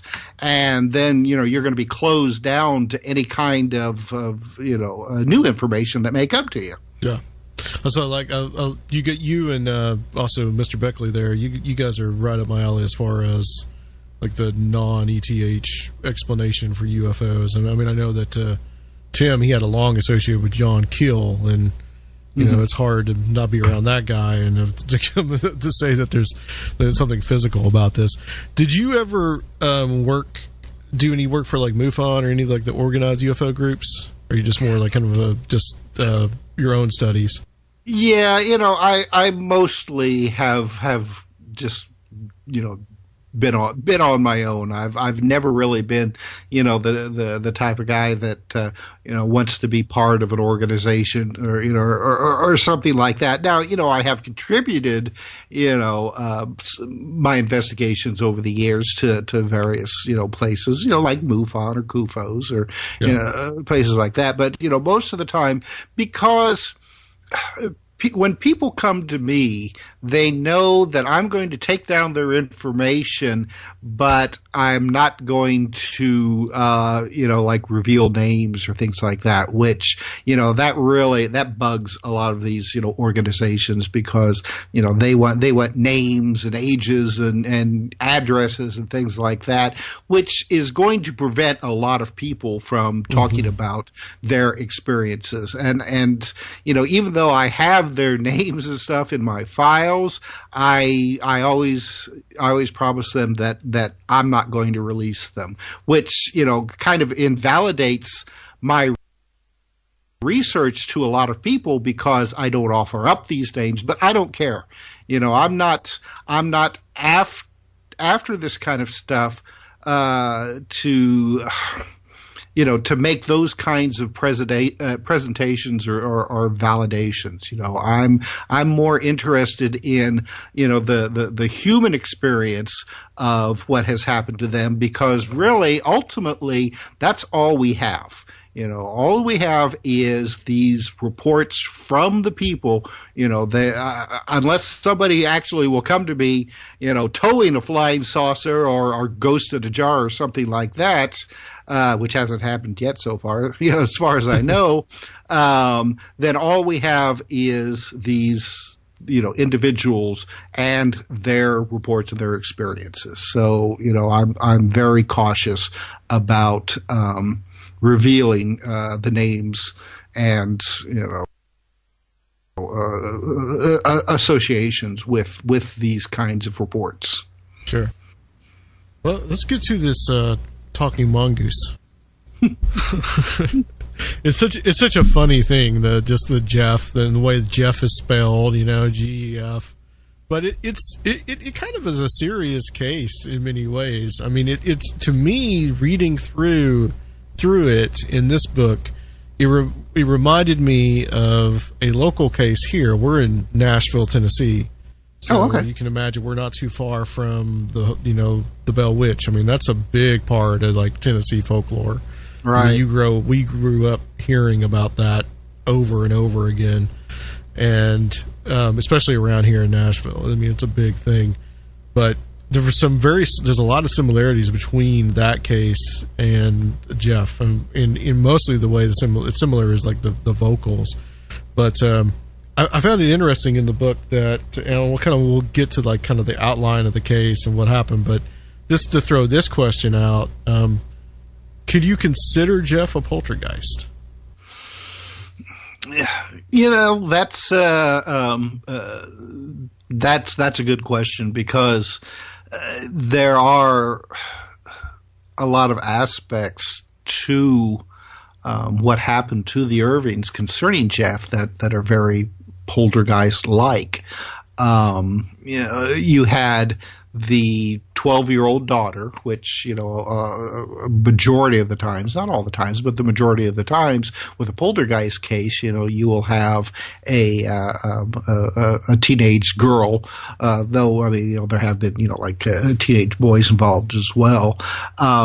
Jeff was fond of throwing things around, rocks and needles and stealing stuff, making things disappear, banging on the wall, just all the kind of things that are very similar to a poltergeist. But I don't think that Jeff could be exactly categorized as a poltergeist, and that's something when we get to when a poltergeist starts to talk. It's very rare, first of all. It was like the Bell Witch. The Bell Witch started out kind of like as a normal, put quotation marks around normal type of poltergeist, but then quickly it escalated to something that talked. And I'm not just saying, a few words here or there. I mean, like Jeff, the Bell Witch was so verbose that you couldn't get it to shut up. Yeah, that's how they're very similar. Yeah. Well, and there's been a few other cases in history that are similar, but Jeff is so unique in other characteristics that it's really hard to categorize him. It's impossible to categorize him. And I know that a lot of researchers, they love to categorize things. It's column A, column B, column C, and if whatever it is that they're investigating doesn't fit within those very rigid parameters, then it's probably a hoax. And I think that's why Jeff has been somewhat ignored or just instantly debunked as a hoax, because he's just all over the place, and it's really impossible to say that Jeff was a ghost or a poltergeist or a crashed alien from another planet, which I never put that in my book, but I'm just being silly. It's just the case is just so unique, so different that it's really impossible to say just exactly what was going on in that little farmhouse on the Isle of Man. Yeah, that's true. He definitely was very talkative, and one of the things I found interesting was. Looking at these parallels, there's another parallel that I want to pick up when we hit another kind of topic with the Bell Witch. But there's at some point, I believe, at the beginning of when everything's kind of getting started and ramping up, and at first they see like some cat-like kind of creature. Yeah, at one point, and this was fairly early on. Jeff had already started to vocalize and had described himself as being a mongoose. But Jim Irving, who is the patriarch of the household, both him and Vori, his 12-year-old daughter, saw a cat in their farmyard. one that they had never seen before. They described it as fairly large, and it was a tailless cat, a Manx cat, as they're called, that was just kind of like, idly, wandering through the area. So Jim got his rifle, shooting it, but he wanted to make sure that it wasn't going to go and try to, get into the poultry or anything like that. But him and Vori both saw this thing just vanish, just fade away and vanish. And then later, Jeff piped up from behind the walls saying, "That was me that you saw, Jim." And there was another case where a couple of locals had come to visit the Irvings and were sitting in their living room, and one of the men was petting something in his lap, though there wasn't anything in his lap. And when his friend was like, what are you doing? And he said, "Well, I'm petting their cat." And they're like, "There's no cat in your lap." And this guy described that a large cat had jumped up into his lap and snuggled down, and he was petting it. But then once he started, talking to his friends about it, he noticed that it had disappeared. And again, later on, Jeff claimed that was him.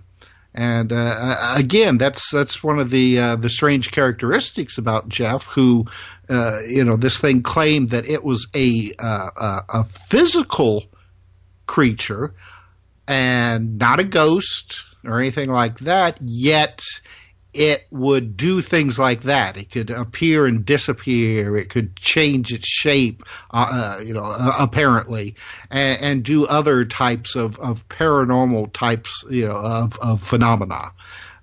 Which, again, this is, these are the types of things that really rile up a lot of researchers about the case, because it's the phenomena was just so wide ranging in the things that were going on in this farmhouse. Like I said, typical ghost haunting, paranormal accounts, and then things that seem to be a bit, more mundane, that would seem to be coming from a physical type of creature of some kind, like Jeff would kill rabbits and bring them to the farmhouse for the Irvings to have for dinner. I can't remember right now, but I think it was like over. In the years that Jim Irving recorded all of Jeff's activities, I mean, he killed I think it was over 300 rabbits over the years. Yeah, there's in the Harry Price book that's included inside this book, that chronology, which is very helpful to kind of get an understanding of the case. But it talks of, every now and again it'll say, Jeff, August 3rd or whatever, Jeff killed his 60th rabbit today, and just kind of stuff like that.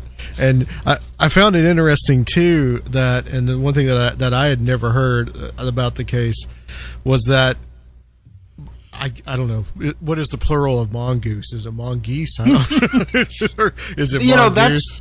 That's been debated. It's it probably the proper way is just mongoose. Okay. Though people, I mean, I guess that mongoose is also acceptable, but mongoose is probably the more proper term. Well, apparently, at some point in the past, you can correct me if I'm wrong here, but apparently, someone had actually brought them to the Isle of Man. Yes. And I believe they're native to Australia, I think? India. India, that's right. Yeah, because they kill cobras. Yeah. But India, Africa, places like that too. But they someone actually brought them to that island. So there actually were, I guess, thought to be mongoose there. Mm-hmm.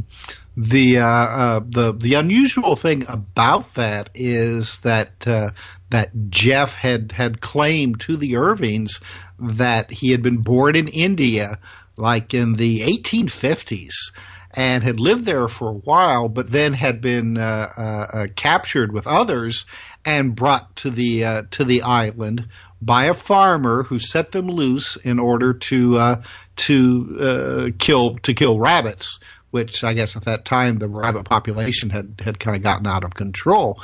Now, what is interesting is that later, after Jeff had made these claims, Jim Irving found out that was true. That back in the late, I think it was in the late 1800s, early 1900s, a local farmer had done just that. Had bought a bunch of mongoose from India and set them loose. So this was something that Jeff had claimed before there was any corroborating information about it. Right. I mean, that's see, that's interesting in and of itself as an outside knowledge, but so no one. I guess what is it? 2 centuries later, and I guess no one had seen them on the island. Probably by, it's hard to say. You mean after the farmer had released them? You mean Yeah, whether there was like a population, maybe they. That's just it. I don't think that, and this is just I have never read any stories to confirm that by the time the Irvings had moved to the island that there was any mongoose still left. I don't know. Considering the climate of, say, places like India and other places that a mongoose lives, right, whether or not the Isle of Man, because it's it's in the middle of the Irish Sea, and probably the climate is probably not the best during certain times of the year. So after a while, a mongoose under normal circumstances probably wouldn't survive. Well, there is that interesting picture that's in the back of the book that Vori said that she took. Looks very mongoose-like. That supposedly is Jeff. But the interesting thing about Jeff, as I read, was that when he would be seen, he didn't look like your typical mongoose. Like he had some weird features. Right. Well, and I should say that nobody, with the exception of Vori, really ever got just a clear glimpse of him.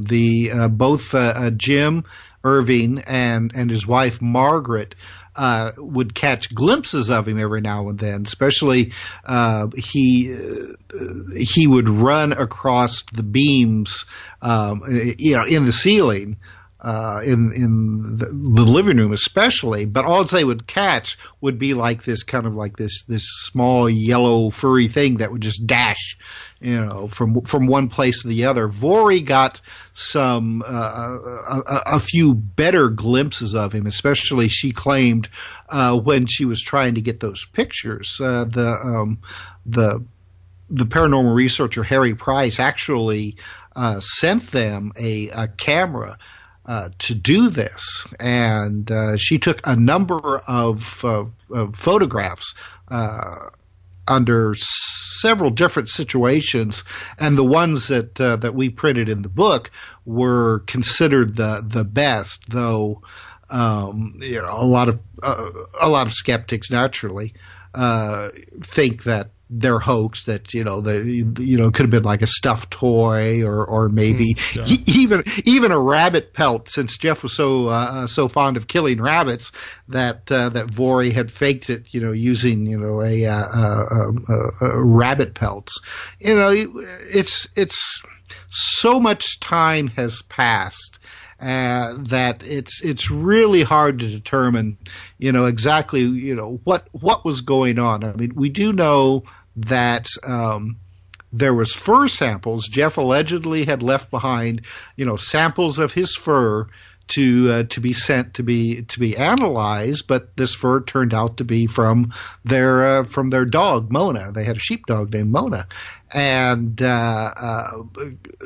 they also had like a plastiline, clay that Jeff left like teeth marks and paw prints in them.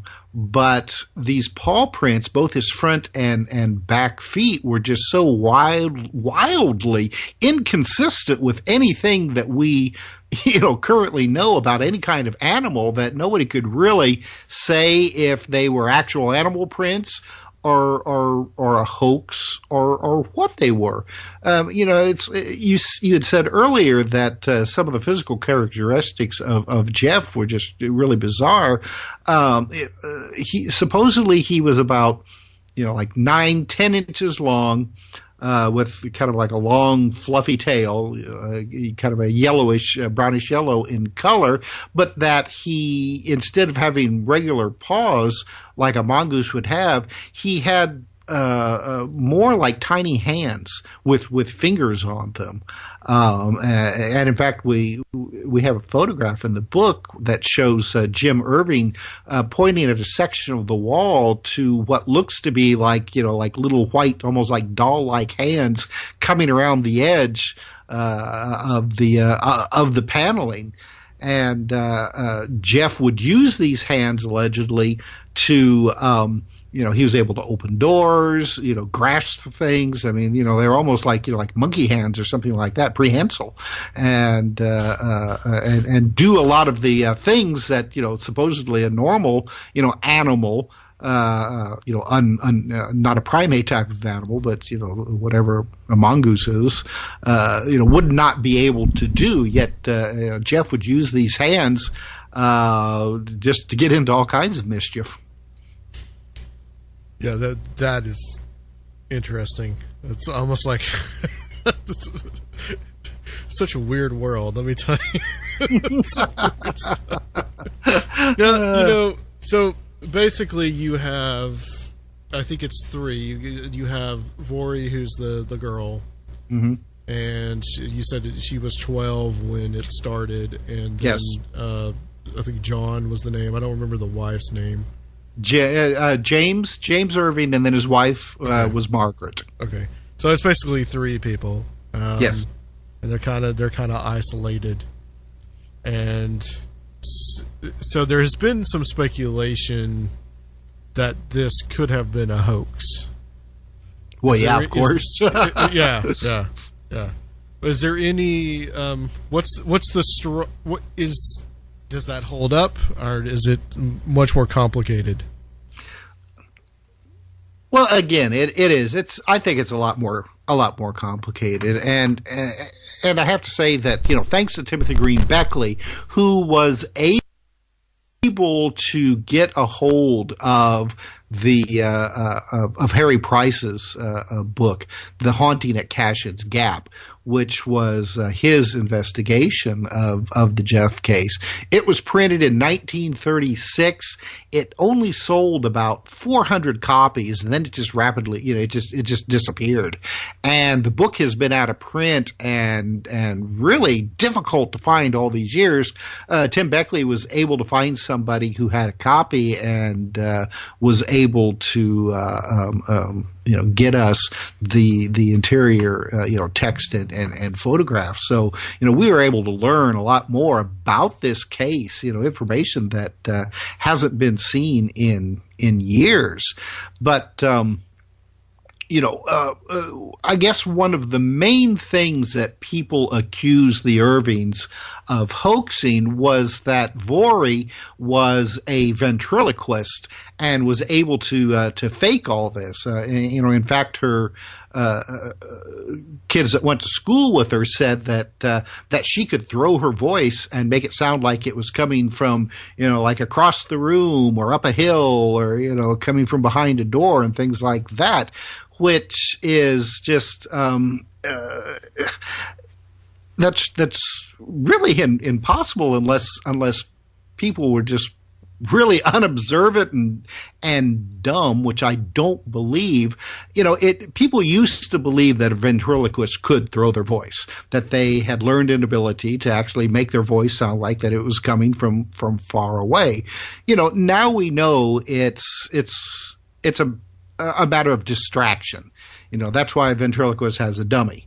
because people were looking at the dummy and not paying attention, to, the way that the ventriloquist is, holding his mouth or smiling or things like that.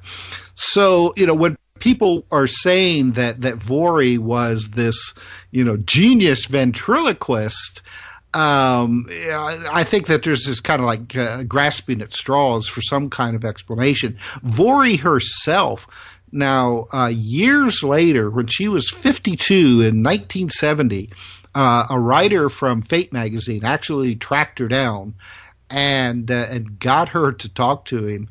And she said, she goes, look, if I had been that good of a ventriloquist, I would have, instead of going and working for, in a factory for the war effort, I'd be on stage, making a bunch of money as a gifted ventriloquist. Yeah, because that's a real talent. It is. And even if she was good enough to fool people, I seriously don't think that she could have fooled her parents for over 10 years. That's how long this phenomenon lasted. It started in 1931, and really it went up into around 1941. By the time that Vorey so it lasted longer. Left home. It lasted after Price wrote the book, even. Oh yeah, it was still going on. Yeah. Yeah, and see, that's one of the unfortunate things, because Price wrote his book in 1936. He received information from Jim up until around 1935.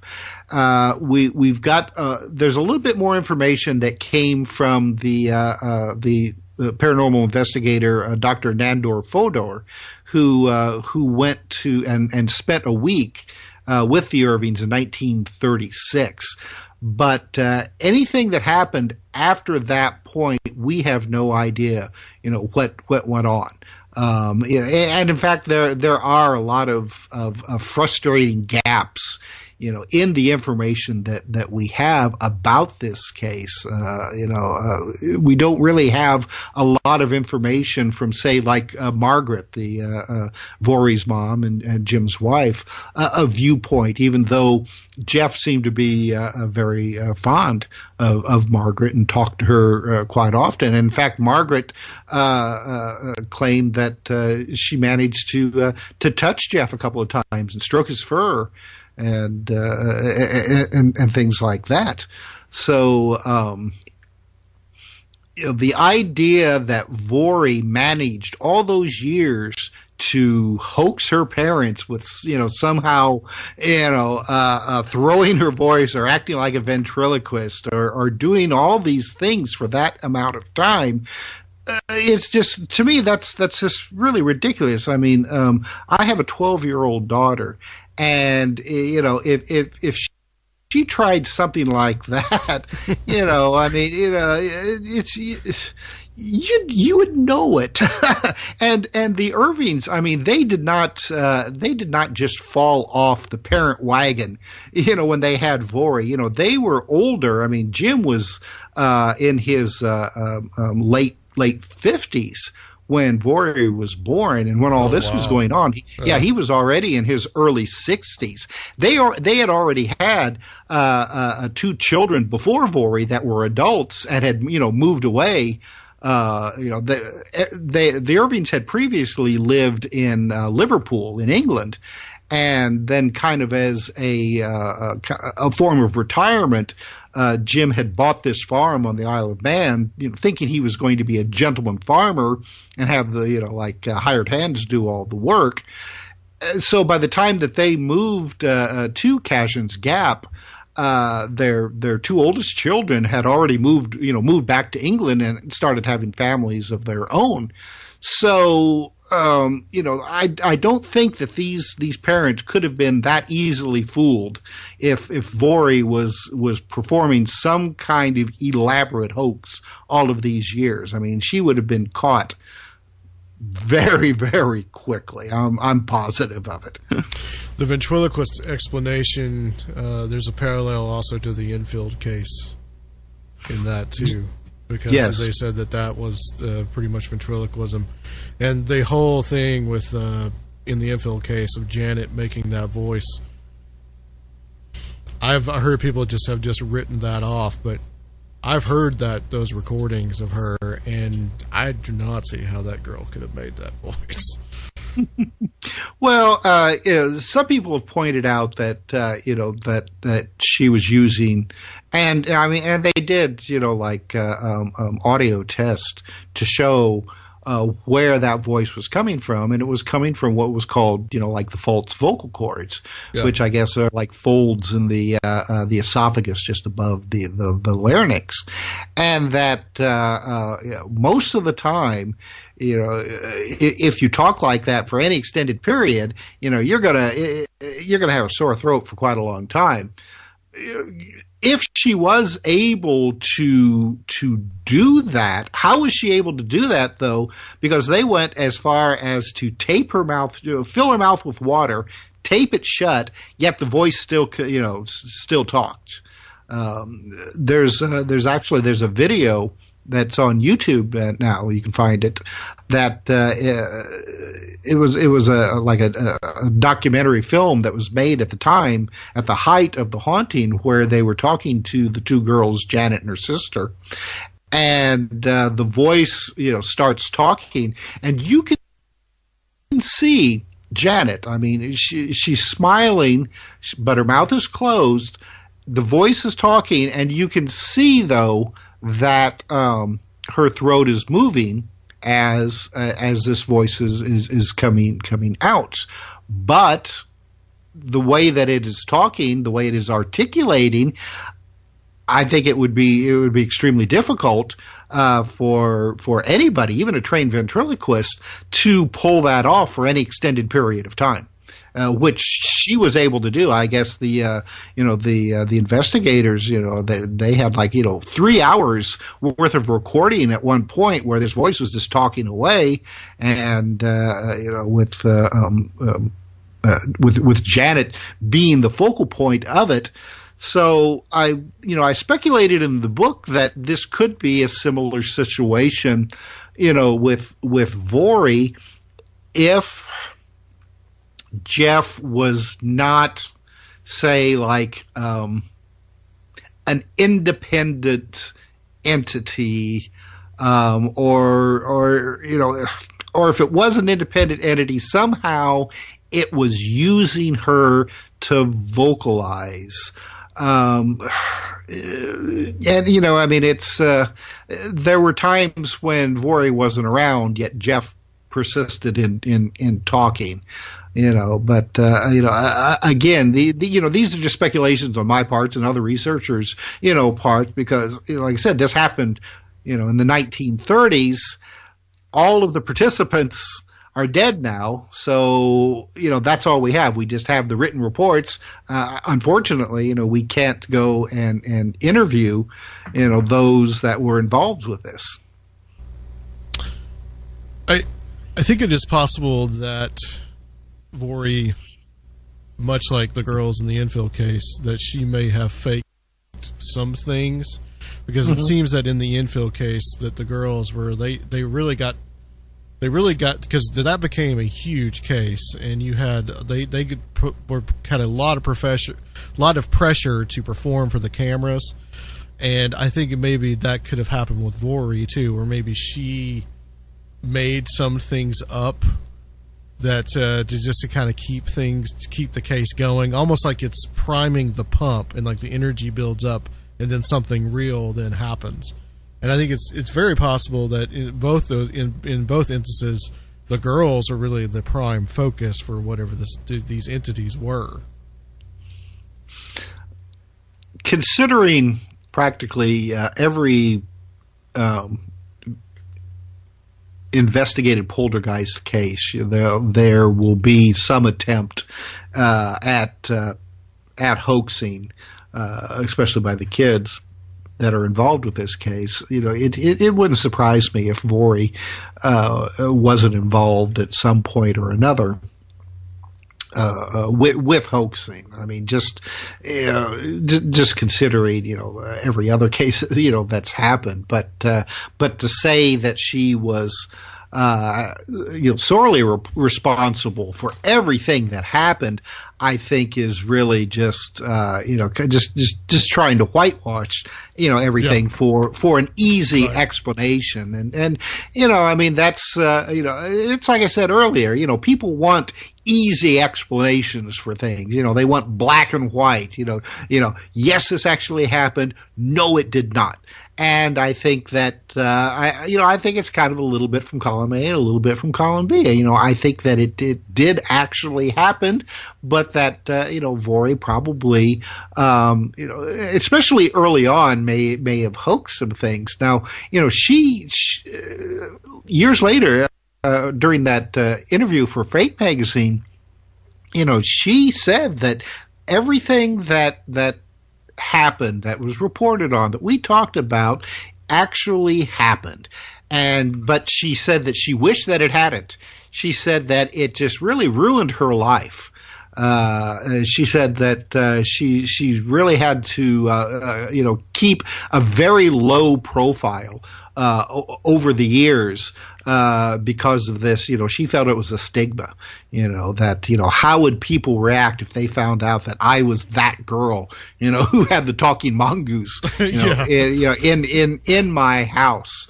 I mean, by the time she was 52, you would think that if she had been pulling off this fantastic hoax all these years, that she would have said, yeah, it was just, I was just having fun with my mom and dad, and they just took it way too seriously. In fact, she said, if her mother and Margaret and herself had it their way, that they would never have told anybody about what was going on in their house. It was their father, Jim, who became really fascinated, naturally, with what was going on, and then brought people in to try to figure out just what exactly was happening. They said that, because of the reaction from other people that lived on the island, her friends and classmates and things like that, teased her, just horribly. They called her the Dalby Spook or the Spook. I mean, how kids are. Yeah. And she says that she just wishes that it had never happened. She said, but unfortunately it did. And the same with the infield. I mean, at least I think Janet has come out and she's pretty much said the same kind of thing that Vori said. Mm-hmm. That, I think first of all, they're like, we really don't want anything to do with it. And, second of all, it happened. And, that's been over 40 years now, and neither of them have come out and said that it was a hoax. So, right. Yeah. Yeah. So something happened there too. Well, and that's just it. See, I mean, we've had other cases where, of poltergeist events where then the kids involved will come, when they are adults, will say that, yeah, my brother and I were just, we were just having a lark, having fun. Most of these cases were, kind of like minor cases without some of the really extraordinary types of phenomena taking place. It seems like the cases where really all hell has broken loose and, the laws of physics just seem to be, cast out the window. Those are the ones that, years later, when the participants are adults, they'll say that, yeah, this actually happened and I have no idea why it did. Yeah. And there was a case around the same time as Jeff that was the voice from the stove, and I had never heard of this. This apparently happened in Spain. Yeah, it happened in Spain, and I'm not even going to try to pronounce the name of the town. I'll just mangle it, but I probably would too. So don't feel bad. Yeah. And this is another one. Now, the odd thing about this one is that there really wasn't any kind of associated haunting or poltergeist activity, because the majority of the time when you have situations like this, it usually starts out like a low level poltergeist. You'll have like raps on the walls, and things will get furniture will move around, things will disappear, and then maybe if it continues to escalate, you'll start seeing like shadows or brief glimpses of phantom types of apparitions, and then then the voice or writing on the wall, and then voices and things like that. This case, it just started right away with a voice, where the maid of the household was had finished preparing dinner that night, was cleaning up, and the voice started coming from the chimney of the kitchen stove. Now, this was in an apartment block, and the chimney actually was shared by a couple of other apartments, but as time went by and the authorities got interested in this case, they actually went and moved everybody out of this building, including the family in the haunted apartment. Yet the voice persisted. It continued to be heard, not only at this point from the chimney, but from other locations, around the apartment. And much like the Jeff case, this didn't last nearly as long. It just kind of just slowly faded away, which that happens. I think the majority of the time when it comes to these kinds of hauntings, they just go full out for an extended period of time, and then just slowly lose their energy and disappear. Jeff being the kind of the difference between that, because he lasted so long. But Vorey said years later in that interview that Jeff would always disappear for a couple of days at a time. He claimed that he was traveling around the island, visiting, neighbors or the bus station in nearby towns, and then he would come back and gossip. He would tell Bill the Witch Irving. did that too. Right, Yeah, exactly. She would do the same kind of thing. Oh my gosh, Jeff.